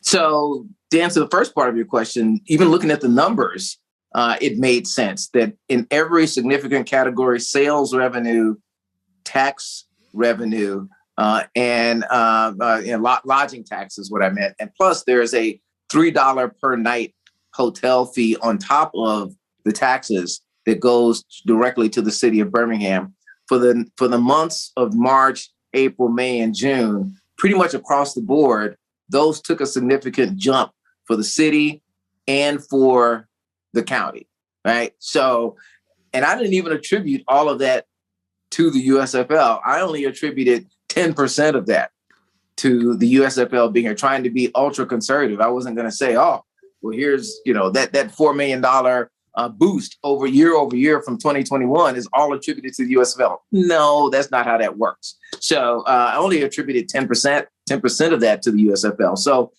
even if you just crunch the numbers, there was a clear boost in the months that the USFL was in Birmingham to both sales tax, lodging tax, and of course the $3 per night hotel charge. That would at least make you comfortable saying, okay, it was worth that $500,000 that the city of Birmingham put in, the $500,000 that the county commission put in, and the $2 million that the Convention and Visitors Bureau put in. it seems like they got their money back. You said you ended the article here and you gave some people fright because, the listeners that sent this over and everything, now that this is the season behind them, Fox officials know that comparison shopping and be naive to believe that other cities aren't striving to make themselves more attractive than Birmingham. What was your thought process behind including that? And what do you make about price shopping for the USFL? So for Fox, they clearly want to go where they get the best deal, and they are getting bids from other cities. So and I'm just making this up, whatever they get here in Birmingham, then they have to go back to city officials. So the way it works is that the BJCC, which owns the stadium, lets Fox know how much it's going to cost them to put on X number of games. Then Fox goes to the city of Birmingham, to the Jefferson County Commission, and to the Convention and Visitors Bureau, and asks them to help support that cost, knowing that Fox, at least according to its own data, is going to drop $10 million or X million dollars into the local economy in various spending ways. So if that number is smaller in another city that they get from, if that number is smaller than the one they get from the BJCC, if it's smaller in another city, it makes it easier for the local government to subsidize that, then absolutely they'll go elsewhere. So that's what I meant by adding that, because it's uncertain right now. It's all in flux. The discussions are being had, and who knows how many teams could end up in Birmingham. As I think I mentioned, it could be one, it could be two, it could be four. It seems fairly clear that they want to at least have a northern hub. So that would cut the number of teams in half if they were to do one hub in the north and one hub in the south. But if they get opportunities from other cities, who knows, they may split the hubs and have 2 and 2. It would be interesting, the numbers that way, because Birmingham, like you said, everybody's here, all the staff's here, all the players are here. We have catering, we have meetings, we have training, we have all that stuff. Splitting it up, it's splitting that revenue to the cities, in half or in a third or whatever. It's not necessarily, it's more advantageous, I think, for Fox to have the 2 hubs than it is necessarily for 2 cities. You would think it would be more beneficial for one city to host them all like Birmingham did. I think it was always part of the plan to expand. Well, yeah. This was a model that allowed Fox to mitigate some of its risks in the first couple of seasons. It was a smart model, one relatively unique in sports. So I don't think anyone's surprised that in year 2, 3, and 4, there would be fewer teams in one city, because you do want to build up a fan base. Ultimately, you do want to have your stadiums with fans supporting that team and mitigating, everything being a home court advantage or home field advantage for one team. So, this is not surprising. It was always part of the plan. The hub model was just used so that they could get a sense of what their actual run rate was. What were they working with in a way to minimize costs, like you mentioned, by having everybody in one city. In terms of, because I keep hearing back and forth, like, okay, Fox, we got a 3-year plan in Birmingham. Now you're saying maybe they're back to negotiating again. Like, what is the status of, like, did it all reset after year 1 there with negotiations, or where are we at? I think it was always going to reset after year 1. What I reported was that they had that Fox had a $150 million commitment to the league. I don't think they made that specific commitment to Birmingham. So again, this is not a surprise that year 2 discussions were being had about moving to at least some of the teams to another city. You could certainly view that as a sign of success. They're like, okay, we've got how to run this now. Let's create another hub, at least one other hub, to be able to do this, so that we can take advantage of other television markets as well. So I don't think the 3-year commitment was to Birmingham per se, certainly not in writing. They like it here. I think there will be a presence here. It certainly depends on how the negotiations go. And I haven't heard anything lately, but certainly I'll get back on that. So we've had a lot of different types of news events going on here. So I'll get back to that soon. Obviously, a lot of big players here, Fox and Fox Sports, and we have every executive in the world. Surprised that everything really did kind of go as well as it did. I mean, just because it's such a, I only say that because launching a football league and 8 teams and all this, I mean, it is a huge undertaking. Like, are you surprised it kind of worked out as well as it seemed to have? I'm always surprised.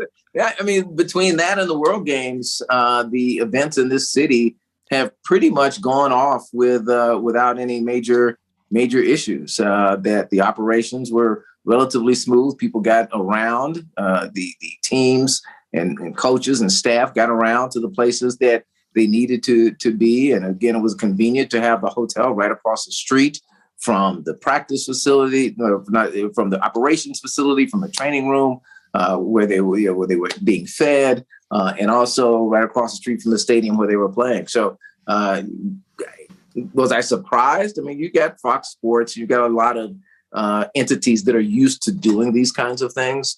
So in that sense, I'm not surprised. But whenever you do something for the first time and there's not a sort of a major fall off or a major glitch in something, you always tend to be a little surprised. Last Pleasantly question. Yeah, well, pleasantly. No, and I only mean that because it just, here we're tracking XFL and they have their own challenges in launching the football league. I mean, it's very, the understatement is very difficult to do something like this. I'll obviously include your article in the YouTube this week, but what was the biggest, and kind of my last question today, I guess, biggest just takeaway that you had of all the number crunching and data and everything that you uncover, like biggest takeaway or something that maybe our listeners would be like, oh, wow, that was really, I mean, there a ton of work went into this. Sure. My hope was to try to impart information to people when they began to assess whether something was worth doing, to think beyond perhaps their natural parameters and how to measure that, to see how the money flows. They always say, follow the money, right? See how the money flows from investments like this. We are in the current conversations. There's a proposed $50 million amphitheater to be built in Birmingham, right, around the corner from Protective Stadium. There's a lot of support, but there are some people like, well, they should do this with the money and do that with the money, and that maybe don't have a full sense of what the impact of having these facilities would be on a city like Birmingham, a city that's growing. There's no question that in college sports, there's an arms race, right? There's a facilities arms race. And if you're going to recruit the best players, the best talent, they're going to have to be able to walk into your facility, into your weight room, into your training room and go, wow, this is nice. If you're going to attract the best artists, if you're going to attract the NFL, if you're going to attract the NBA, if you're going to attract, top talent in sports and entertainment, they're going to have to come to your city and go, oh, wow, this is nice. So you have to invest in that if you want that talent to come here. And it's just part of the growing pains that Birmingham is going through. So in part, I just wanted to help people to think beyond maybe their experiences and how to measure the investment impact of something like this. Are you excited for season 2? I'm excited to see what they decide to do, right? And how the model is going to play out for Birmingham. It's fascinating, and I know that you, and obviously you're all in the Birmingham and the USFL, but comparing everything to the XFL and these two competing leagues and just how they're doing all this stuff is fascinating, because you couldn't have two different opinions of how they're looking to do this, and just be curious to see what ends up. One of them has to kind of. I guess there's maybe an unlimited number of players out there, but that is probably the most intriguing aspect about year 2 for the USFL and year 1 for the XFL. Is there a market for both? And we will certainly find out. The Fox model, ownership model, we pretty much know it's all owned by Fox. The XFL model is different. So we'll see. I mean, there's more pressure on one than another to generate certain revenues. So that's where the game is. That's the game within the game, to see how the two entities will endure beyond 2023, whether there's which one is the last league standing, or do they both stand? Do they merge? There'll be a lot of questions for us to come back and talk about over the next couple of years. Well, Roy, thank you so much for coming on, working and hopping on here and working with my schedule. So I really appreciate it. And I'll put the article in the YouTube. Like I said, tremendous work, and I really appreciate your time. All right. Thank you. Anytime. Take it easy, Reed. Well, Charlie, we finally got this set up here. We have Charlie Boots, the director of branding for the NFL Alumni Academy. How are you doing, sir? Doing great, Reed. We've been talking online for a bit, man, with everything coming together. Great to finally be on your show. So this is good. So you've been in Arlington and, dealing with a lot of this stuff now. I think you're back home now, but we're in season 2 now, right, of the NFL Alumni Academy. How is everything going thus far? It's going great. So this is the third year we've done it. The first year we've had all positions represented. It's been really cool. The stud athletes too. I've been blown away by the quality. You're right. Right now, I'm not in Dallas. I'll be back next week, but session 1 just wrapped. Section 2 just opened. By the end of camp, we would have had 4 total sessions, each having 60 athletes, 240 totally trained by the end. But man, I've been blown away down there. Well, and, big names, exciting names. We had Brian Hill on last week, from you guys talking. Quality of players coming through. You said they're studs? Oh, my God. If you look at our roster in session 1, 90% of the players were on NFL teams a matter of weeks ago. So these guys were on training camps, and you know how it is. Like, it comes down to a numbers game. You could have 80 guys on a roster during training camp. Then you get to the, cut day. Boom, 53-man roster hits. And it's not like, oh, this guy wasn't good or this guy was that. It's that we've had 2 veterans at this position for 5-6 years. So there's just no room for the guy.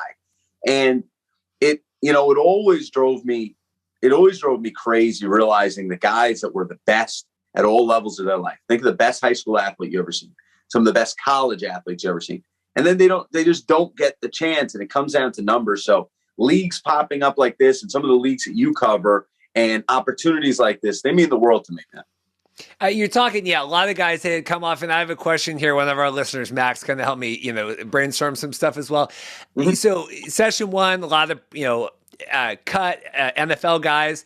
Is there going to be outreach to get maybe guys that weren't on the NFL rosters before? How are you guys spreading that net and attracting people for the future sessions?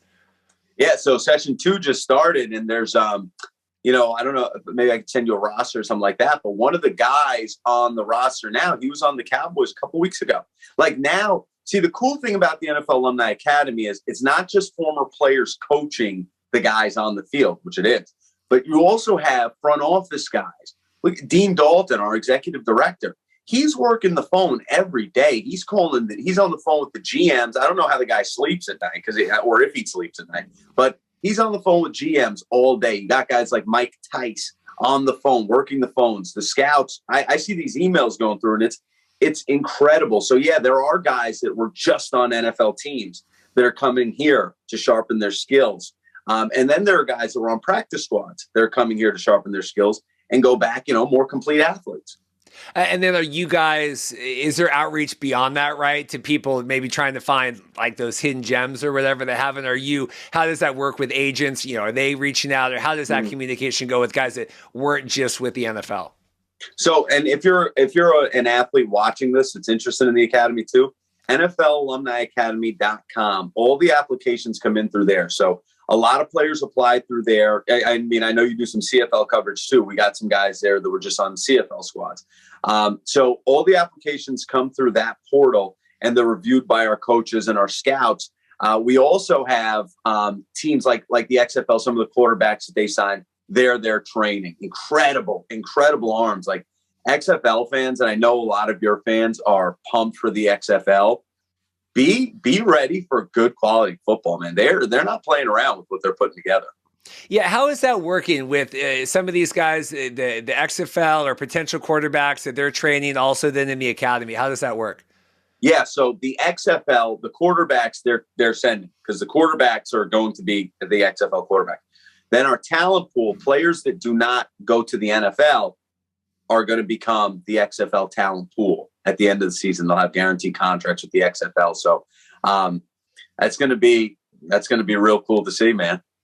How did this partnership all come together? I mean, big announcement with the NFL. I mean, months ago now, but who kind of masterminded this whole thing? Well, this whole program, the NFL Alumni Academy, started like it's 2 years ago in Canton, Ohio. And it was really the brainchild of Dean Dalton and Brian Klaasmeyer Brian Klaasmeyer. Don't shoot me over there, Klaas. And the NFL alumni, executives. Now it's really cool. We've got a new CEO in place, so it's like everything's growing. Like it's gone to a new level. We were only training the past 2 years running backs, linemen, edge rush. So to see now the expansion of this thing, and this is what the baby was supposed to be, but the timing was perfect. The XFL was coming around. They heard about how good we were doing. The past 2 years, we've had over 30, 40 guys return to the NFL. And then the USFL. I mean, if you were following the USFL, we had tons of talent there. We had Davin Bellamy, which was one of the biggest stars for the Breakers. The Jersey Generals, the whole offensive line was pretty much from the academy, and they were a powerhouse. So, we were starting to show the successes there and some NFL pro success. But now the timing of the XFL, this deal, these opportunities, the folks on their team between Dany Garcia, Dwayne Johnson, Doug Whaley, great team. With some of the XFL coaches being involved in the academy as well, was that intentionally set up? Is that coincidence? Man, it's actually been really cool to see. So we're currently training out of the ballpark in Arlington, which was the Texas Rangers old stadium. The first week it was cool, a lot of NFL alumni staff. As week 2 happens, now the XFL staff's kind of trickling in, and so the XFL coaches and scouts, they're walking the sidelines, they're seeing things. So some of our guys that are actual coaches in the academy will be doing work with the XFL. The XFL will also have, totally separate. You saw some of the names. You guys have been talking about the coaching staffs.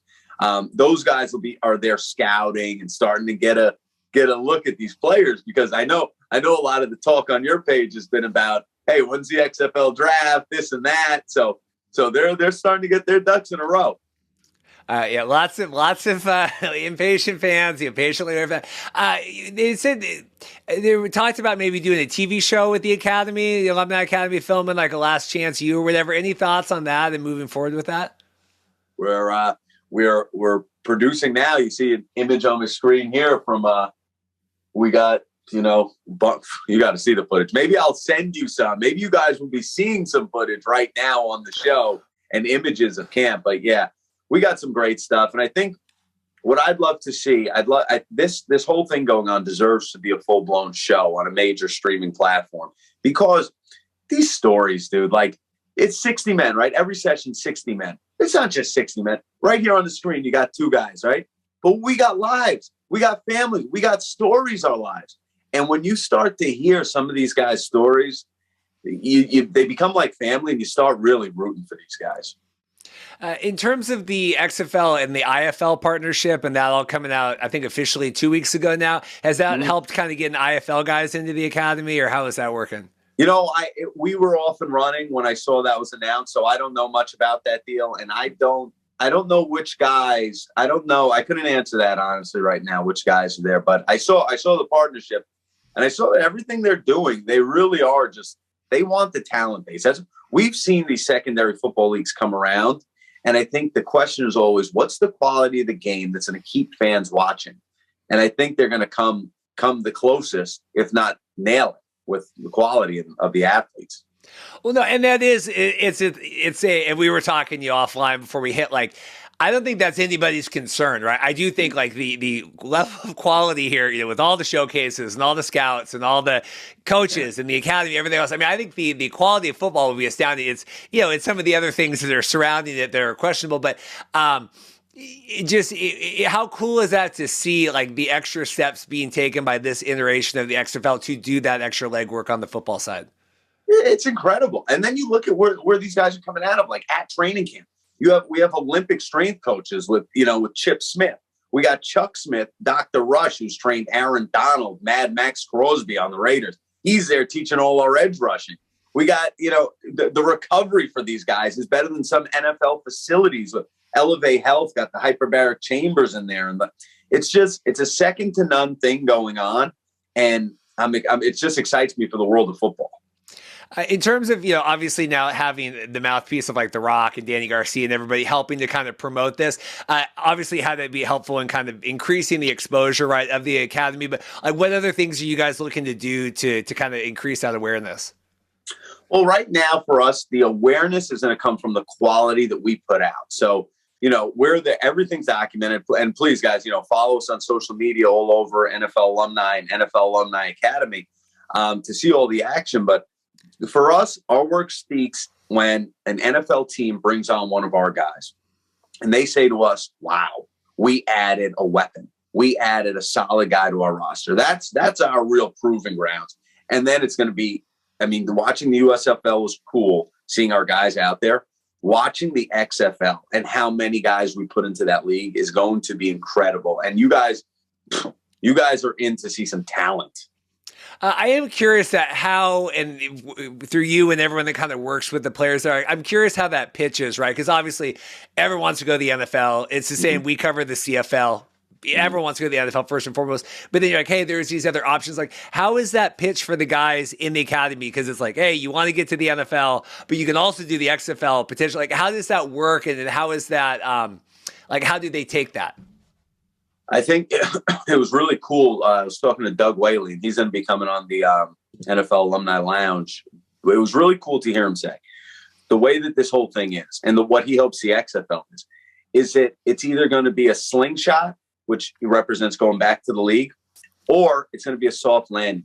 You look at yourself, a lot of these guys, you're talking from 22 years old to like 25 to 27, some of these guys.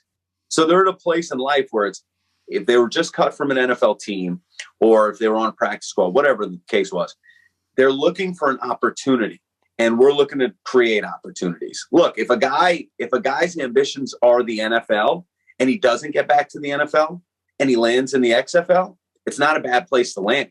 You're going to showcase yourself. You're going to get a ton of tape. And with a guy like with The Rock and Dany Garcia and the way that they see things, it's not just going to be a football league. I see these guys will have some media opportunities. They'll start to build some fan bases of their own. And it goes so much further in the field. But I think most importantly as an athlete, you want to get that tape. And whether it's in the XFL, which is not going to, the XFL, I don't know if we could talk any numbers or anything. Like, I don't know their official numbers, but from everything I've heard, these are going to be respectable contracts. And these guys are going to be making decent money. You think if you're facing the opportunity, well, do I now sink my teeth into a career? Do I go finish my degree if I didn't? Or can I continue to play professional football that I love? There's nothing going to come close to that feeling. It is cool, and I think that is kind of the next step for these alt leagues. We obviously cover fan control football as well, and that's on Twitch and streaming. But their big thing was, like they don't pay the best, but it was like, hey, we're going to give our players a chance to shine and have YouTube shows and have Twitch shows and have channels and kind of have all that stuff. Like kind of like you said, build that brand, figure out what you want to do after football. I just think that's cool. I think that's the next step for all these leagues is figuring out what whether it's the NFL or otherwise. What do we do after you're playing? Because there's a lot left. Absolutely, there's a lot left, and it's you don't know which way the guys are going to go. There's been it was cool. One of the players was talking to me at camp, and he said I never even thought about coaching. He said, and being around here, I could see myself wanting to get into professional coaching. So it's like sometimes just being around the game, man, it's the best thing for your mind, body, and soul. Any other kind of behind the scenes stuff coming out? Max said here you had an interview with Chuck Smith, and you mentioned him earlier. Any of that stuff coming out, or anything else that people can check out in terms of more, like you said, stories going on there? Yeah, absolutely. We're going to be keeping you guys updated. The next few weeks, we're turning the NFL Alumni Lounge into the Academy tape. So you're going to be hearing from coaches. You'll hear from Doug Whaley, like I said, from XFL. He'll really dive into the XFL, meat and potatoes of that relationship. But as it goes, we'll be hitting you guys with player features on the NFL Alumni Academy social media, coach interviews, player interviews, and I'm sure you'll be keeping them up to date here too, as well on the Markcast. We'll do our best. Finally, just what, we've got through session one now. We're into that, the players that are involved in this. How did they react to everything? I mean, I know it's expanded this year, more positions, everything else. Like, how did the players take it, and what were their experiences like? The craziest thing for me, Reed, was that watching from day one, right? I think I got there the second or third day of session one, and I was there till the end of the session.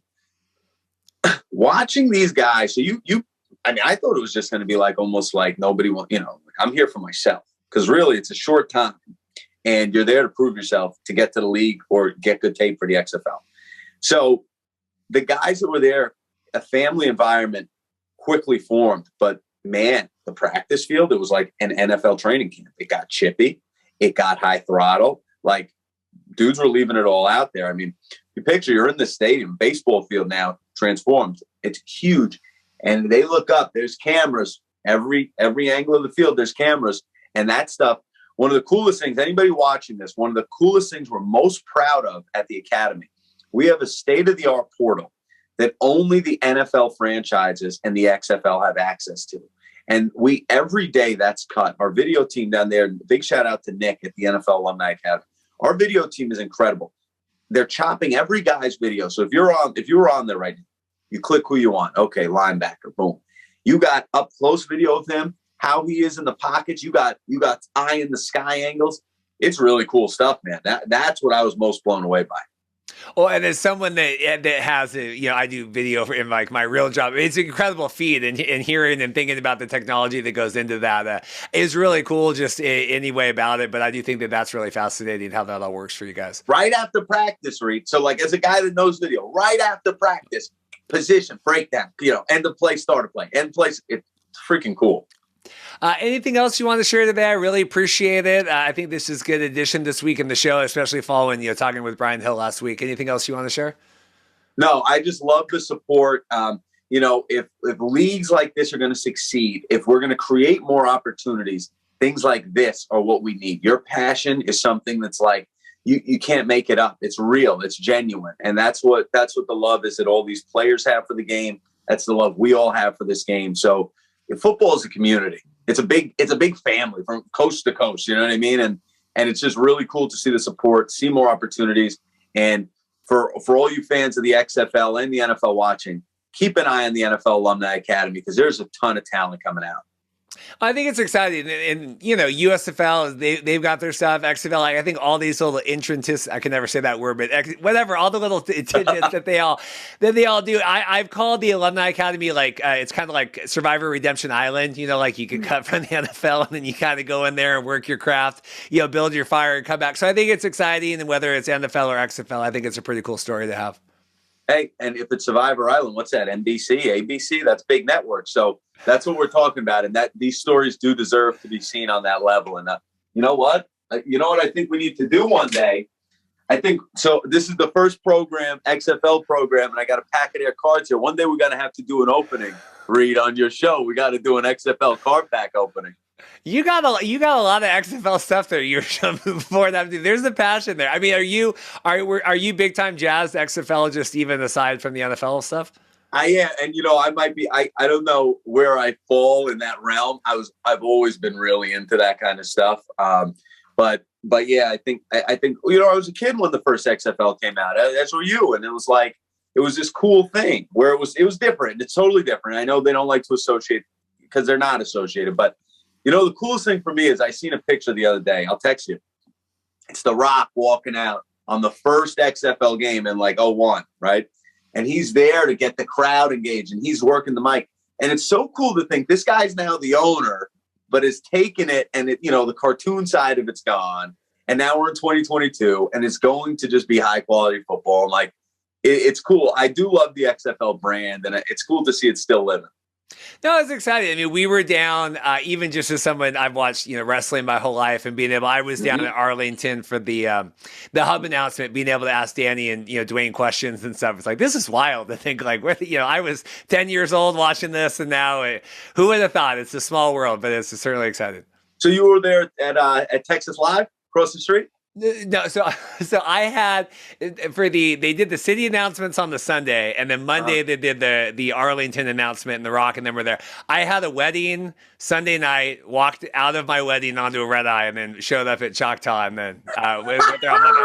It was fun. It was good, but I got to interview the Rock. I was like, hey, man, so cool. But you got to kind of shoot your shot. Yeah, it was exciting.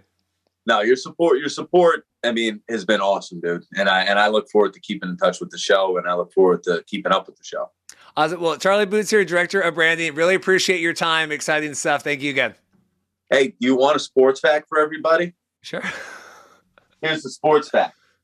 First game, guys, and don't forget, I'm a Mets fan, Reed. First game ever played ballpark at Arlington, New York Mets, Texas Rangers when it was being built. Boom. That's exciting.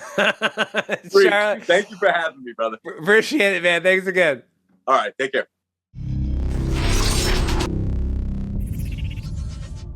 Well, I'm trying to remember the last time I had this gentleman on. We have Pat Steinberg here, CFL.ca, among many other projects and things now. How are you doing, sir? I'm good. It's good to be back. Yeah, got a good sounding setup here. I'm excited. Yeah, I know. It's a long time. I was using this setup and the microphone was backwards, and then I figured out, oh, that's why I'm getting all that echo, because I got all this soundproofing up. I'm like, why isn't it work? Because I'm talking into the back of the microphone. That'll do it. So now we're all situated. Well, it's good. Well, I wanted to bring you on. Weird CFL week. Obviously, games this weekend. Playoffs kind of set. But obviously, Nathan Rourke, is that a big story or the biggest story right now and kind of playing here against Winnipeg this weekend? I mean, honestly, it's kind of the only compelling or super compelling story. What the Riders do and how they finish their year is going to be interesting too, just because it's been such an absolute debacle down the stretch. But I think by far the most compelling story of week 21 is Nathan Rourke, because this sets up, like in where I'm at in Calgary, like this sets up a fascinating finish to the year, because if Rourke goes out and he looks like the Nathan Rourke that was lighting up the league before he sustained that Lisfranc fracture midway through the season, then all of a sudden this West Division semifinal takes on a completely different vibe. Because I would have said, if it's not Rourke playing, and this is no knock on VA, because Vernon Adams has done a nice job of coming in and stabilizing, but I mean, I think even on the road, the Stampeders would have been favored to go in there and win. And now if Rourke looks like himself, and if he looks fully recovered, it's look out if you're the red and white, because that guy is the biggest game changer the CFL has seen in more than a decade, I would suggest. Like this guy, this is a bona fide, no questions asked superstar. And if you're the Lions, getting him back is the best case scenario. Even if he's at 90-85%, getting him back is important, and getting reps in against the Bombers and getting reps in before the game matters for real. I think that's pretty crucial too. I mean, and the strategy makes sense, right? I mean, Winnipeg's really not playing for anything. Let's get Rourke in. At least I think Rick said a quarter. Let's kind of get his feet wet before it really matters, right? That gels with what you think they should do. Yeah, absolutely. It kind of felt like if his conditioning was back up to speed, and if the injury was healed to the point that he's not going to be in danger of re-injuring himself, then getting him the reps is the way to go. And I think that's exactly why they're doing this, because they realize how tough a test they've got. Look, the Lions won 2 of 3 from the Stampeders this year, but they won both the games at McMahon. When the Stamps went to BC Place in Vancouver, that was an absolute rout. And so if you're the Lions, you're saying, okay, getting Rourke back in a dome, that's a significant piece of news. So yeah, I think getting those reps in is the main reason they're doing this, and you can totally see why. Any concern timeline wise, Rourke coming back? I mean, they always said this was a possibility. I said, I'm not one to talk down at the BC social media team, but obviously here he is, week 21 back out on the field. Yeah. And it's funny because Rourke said right from the get-go that he was going to come back. There's a chance he comes back. That was right when they announced that news. And it was devastating news. And I give the Lions credit for being able to hang in and still lock up second in the West Division. Like that's especially with how well Calgary played in the second half of the season. You got to give BC a lot of credit for how they were able to stick with this. But yeah, they said right from the get-go that he is going to be out long-term. We don't know exactly how long, but the hope is that he does return at some point before the end of the season. And they got their wish. And so it actually turns out to be a really positive. I think the week 21 setup for BC, even though the game doesn't mean anything, if they're able to get Rourke some reps, if they're able to get Lucky Whitehead some reps, and it looks like he might be back, he's been a full participant, and we'll see if Brian Burnham goes. But the fact that they might be getting Lucky back and they are getting Rourke back, and there's it looks like a pretty decent chance that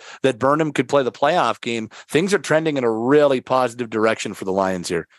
I want to talk playoff matchups here, but before we move off just BC and regular season, can we grade Vernon Adams and how he did here through the second half of the season?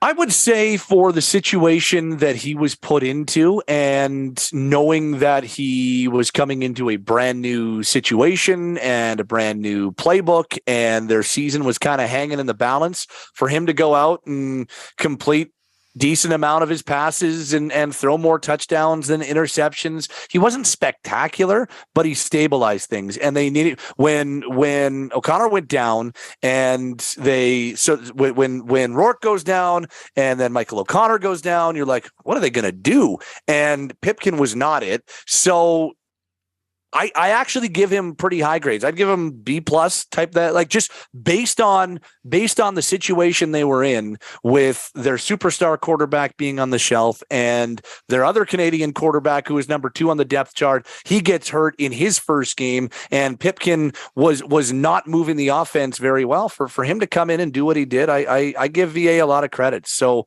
yeah, I think I would give him B+, something in that range, just because the most important thing is that he stepped in and stabilized things for BC, which was the biggest thing that they needed. They needed to kind of tread water for a little bit, and they needed to just finish out the season and put themselves in a spot where they could have a chance still to lock up home field in the first round and lock up that home date in the West Division semi. So I give Vernon a lot of credit, and it's no disrespect to him that they're putting Rourke back in, but I mean, you're putting Rourke in over I don't know what team wouldn't put Rourke in. Like, he's the best player in the Canadian Football League when he's healthy. And so, yeah, obviously priority number 1 was getting Nathan Rourke back in if you can. And we'll see. We'll see how it goes against the Bombers. We'll see if he's up to speed. We'll see if he's able to get out of there healthy. Knock on wood that happens, because that's huge for the league.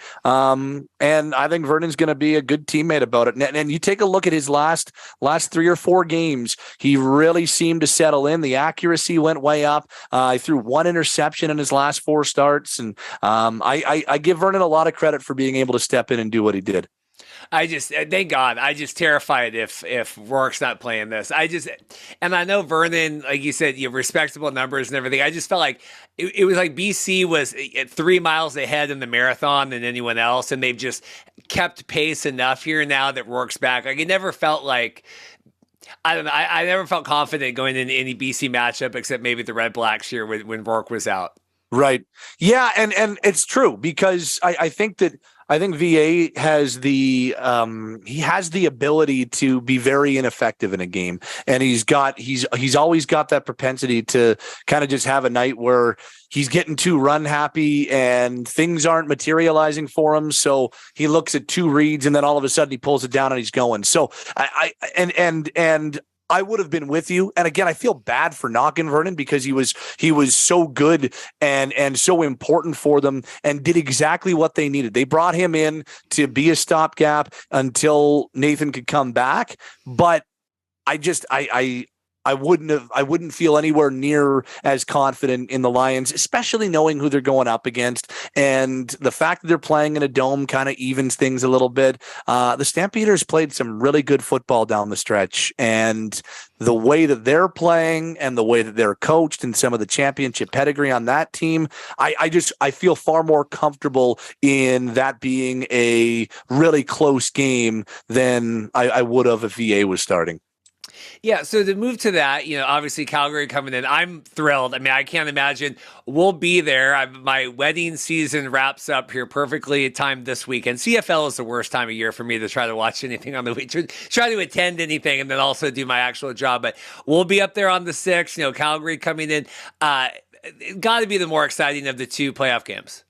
I think so. And the other one's not a bad matchup because when you look at the East Division game, I still think it's going to be a fun game, and I still think there's lots of intrigue. And the way Hamilton's playing and Hamilton's championship pedigree, I don't think you can write them off going into Montreal and giving them a real test. But I do think BC Calgary kind of has the more sex appeal, if you will. I do think that's the matchup that you probably go in and say, okay, that's got the potential for fireworks. Look at the two games that they played when Rourke was healthy. They were dynamite. They were both played at McMahon, and they both involved BC comebacks, but they were really good football games. And Rourke was outstanding. The Stamps had some good moments. So if we can get something like that, it's why that third game was so damn disappointing, because it was so bad. And so if you can get anything close to the first two games that we saw between Calgary and BC in the regular season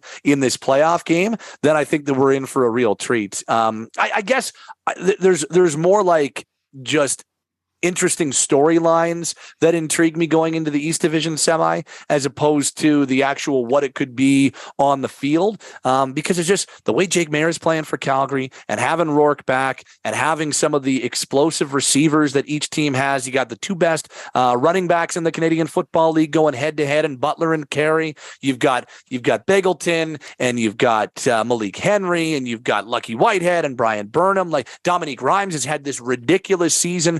This has got the star power. Hamilton's got the redemption storyline, and Montreal's kind of been this steady group all year long, and it's kind of been the redemption year for Trevor Harris. But yeah, I think the better game will probably be the one out west. I guess we'll get to the East here in a second.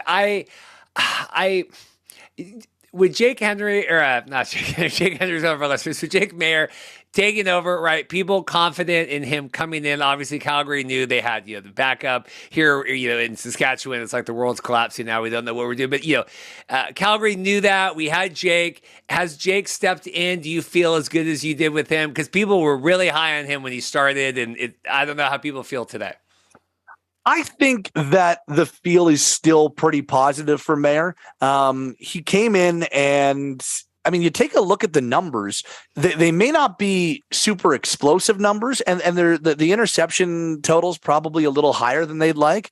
We're talking about a guy who's above 70%. What is he? He's just under 75% on his completion rate, and he's won football games. He moves the ball really well for them, and when you've got a guy like Kadeem Carey, you don't need your quarterback to be finishing drives with touchdown passes, because go look at Kadeem Carey's numbers. Not only is he the best running back statistically in the CFL, he's played two less games, and that's why he has run away with the rushing title as it stands right now. But 10 rushing touchdowns. The guy's automatic when you're inside the five. So instead of having to rely on a couple of short passes or something like that, because you're not as confident in your run game, the Stampeders can just pound the ball to Carey. And so that maybe drives down the Jake Maier touchdown total.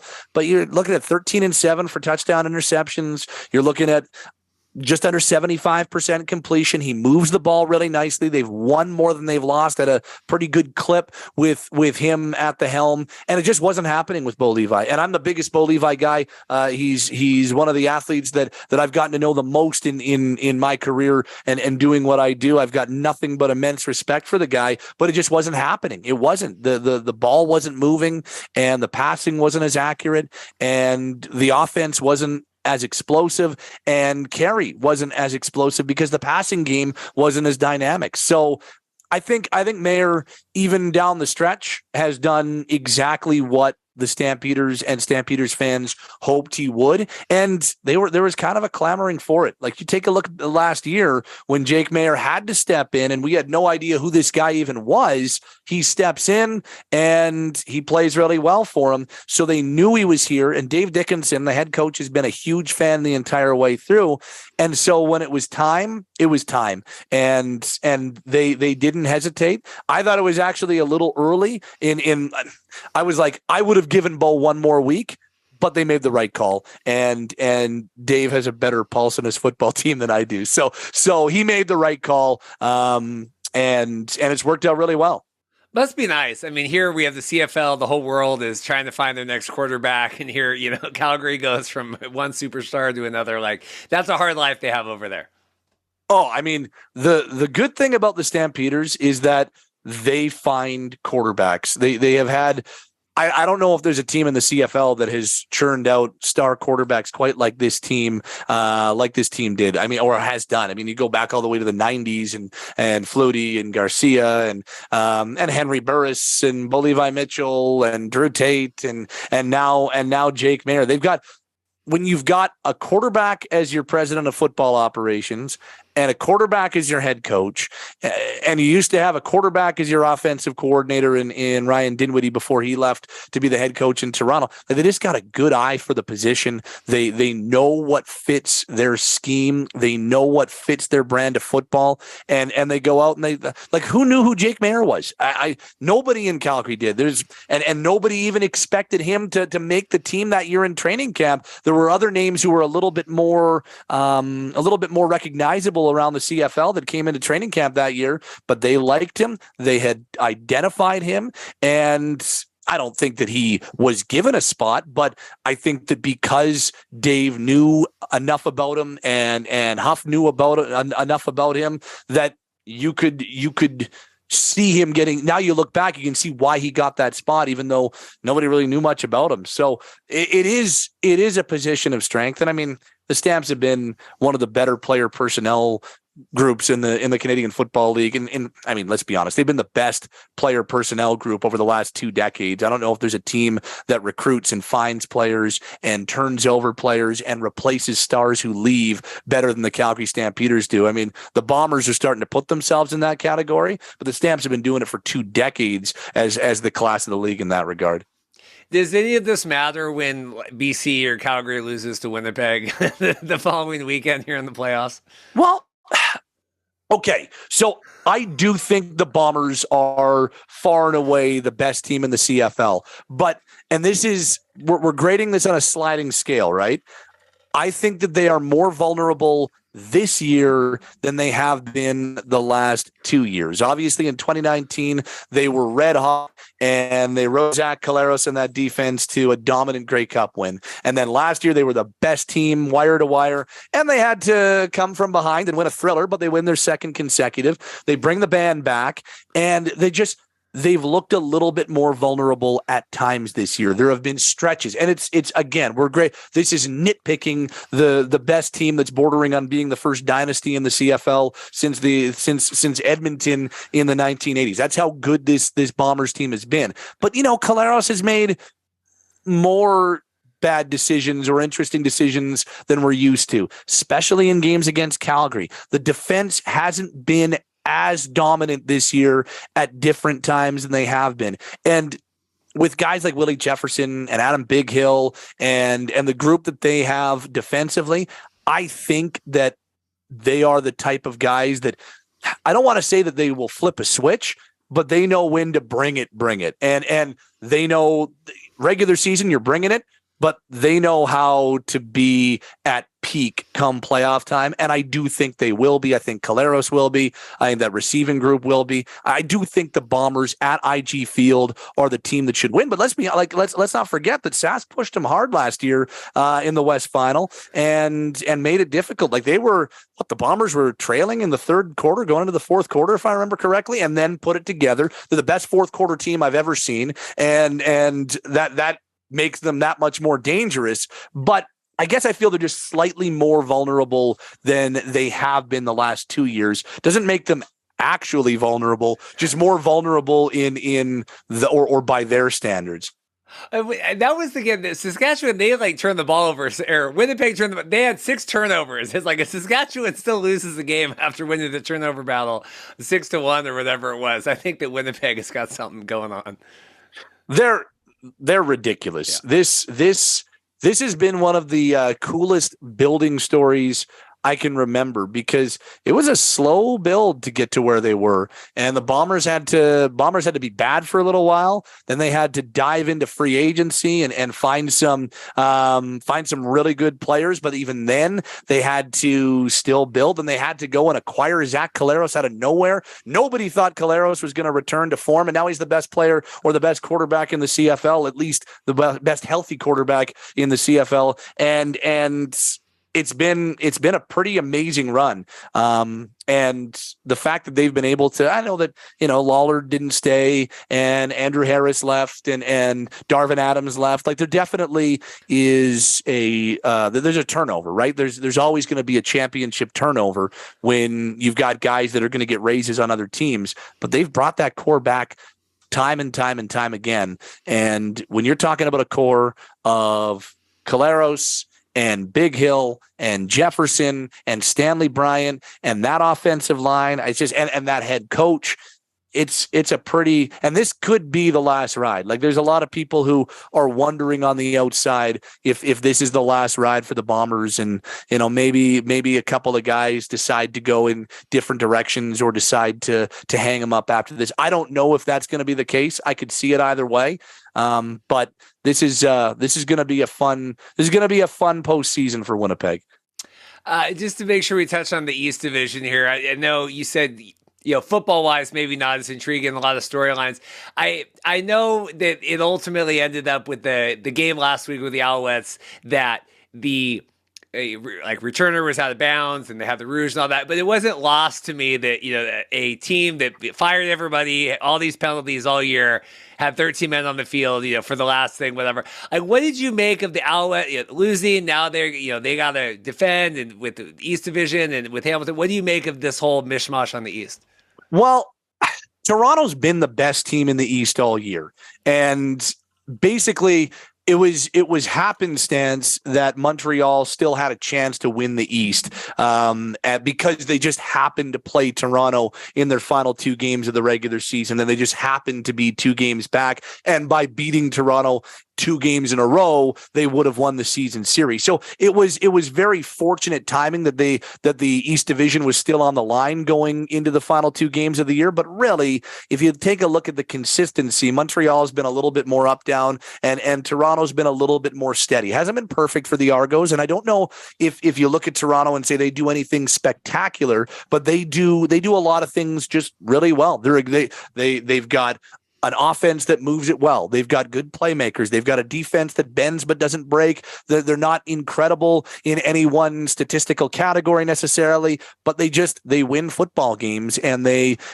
have done that consistently to the point that I don't think it's just some statistical anomaly that they keep winning games. They have been a team that has been able to, when you're a consistently good team in this league, and you've got other teams that have great highs, but they don't necessarily have the consistency, you're going to win a lot of games in the CFL. And that's exactly what we've seen with the Argos. So I still think Toronto is the team to beat in the East Division. But what do I make of the mishmash in the East? Well, Montreal never really kind of cemented themselves and said, we're here. They've always just kind of been there, and they've been good. They've won. They've had some signature wins, and Trevor Harris has had a really nice year, kind of a resurgent year at quarterback for them. They were able to, let's not forget, they lost their best player on the second series of the year when William Stanback went down, and that was devastating. And they've been able to make up for that. And while their run game hasn't been as effective or as dynamic, they've still been a pretty decent team moving the football. And again, they've got some playmakers defensively, but the team to watch to me is still the Tiger Cats, because all along they've been, the entire way through, they've been the most disappointing team in the CFL until they get it together. And it's kind of like every year they leave it a little bit later. So 2019, they were hands down the best team in the CFL, and they set a franchise record for 15 wins, and they were outstanding. Then last year in 2021, they just they're kind of like they're just flirting with 500, and then they figure it out in the back half of the season and they go to the Grey Cup again. This year they leave it way too late, but they are able, because the Riders just forgot how to win football games. The Riders haven't won a game since August. And so the fact that the Riders went downhill as quickly and rapidly as they did opened the door for Hamilton to win 3 or 4 games or 4 or 5 games, and all of a sudden eliminate Saskatchewan, despite that being a pretty big gap in the first half of the season. So I look at the amount or the number of players on that Tiger Cats team that have gone deep before, that have been in the last 2 Grey Cups, that have lost in those last 2 Grey Cups. And I still think they're the team that fascinates me the most going into the postseason, because I don't think it's crazy to think that Dane Evans could have a couple of good games if Dane's good to go. I don't think it's crazy to think that Dane Evans could have a couple of crazy good games, and all of a sudden they're back in the Grey Cup. And that defense, when they're on, that secondary and that D line, when they're on, they can be dominant. So for them to pick up wins against, and I hate saying this, but they're not powerhouses. Montreal's not a powerhouse. Toronto's not a powerhouse. It'll be a home game for Hamilton if they make it to the East Final against the Argos, because there's going to be more people traveling from Hamilton to watch the game than there are going to be Argos fans there anyway. I don't think it's crazy to think that a well below 500 team could make it to the Grey Cup. And if they're there again, I mean, a third time, they're going to lose a third time in a row. They're the team that fascinates me the most. And I think I might have a little inherent bias there, just because I've been they're the team that I've been a big booster of the Tiger Cats for a long time. So I still think there's a little bit of, hey, they're good. And I want to be right that they're good, but I am fascinated by them. I really am. If Hamilton comes in again, and if the Argos win the East, and then Toronto or Hamilton comes in, and because remember that was last year, right? That was when they had the big fights and everything, and they had like the scuffles with that was kind of chaos and anarchy at the end of that game. That would be quite the scene to have Hamilton come in there again. Yeah, I mean, they really do not like one another. It's a really solid rivalry, and it's one where I think when they play in the playoffs, especially because you're not going to have a Calgary Sask matchup, there's not going to be Calgary Edmonton. Calgary BC is building, though, that they do not like each other, and they had a little tussle, and Cam Judge got himself suspended because of it. So that's another interesting storyline to the West Division semi, but yeah, I do like the fact that Hamilton and Toronto are potentially on a collision course once again, because they play really good games against one another, and they're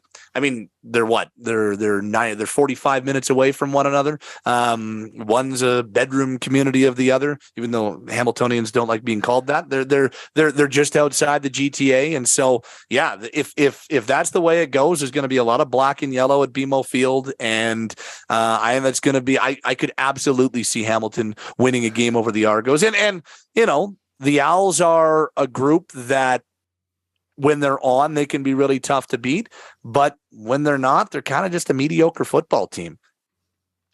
Last question before I let you go. I really appreciate your time. The CFL came out today talking about the Atlantic, touchdown Atlantic, and the 12 million. And then I think we had Ambrosi was talking expansion stuff again, and we were still talking 4 downs, which I saw as well, which I was a little annoyed about, that like we're still talking about it. But what did you make of the touchdown Atlantic and all the money and the interest and all that kind of stuff? Well, I love it because the league needs 10 teams. I think it makes more sense, and you can be in a more nationwide, or you can have more nationwide appeal if you do that. There's a lot of people who live in the Atlantic. It's each province doesn't have as many people as some of the others do, but as a whole, the Atlantic, that Atlantic part of the country, the best people, and there's a lot of them out there.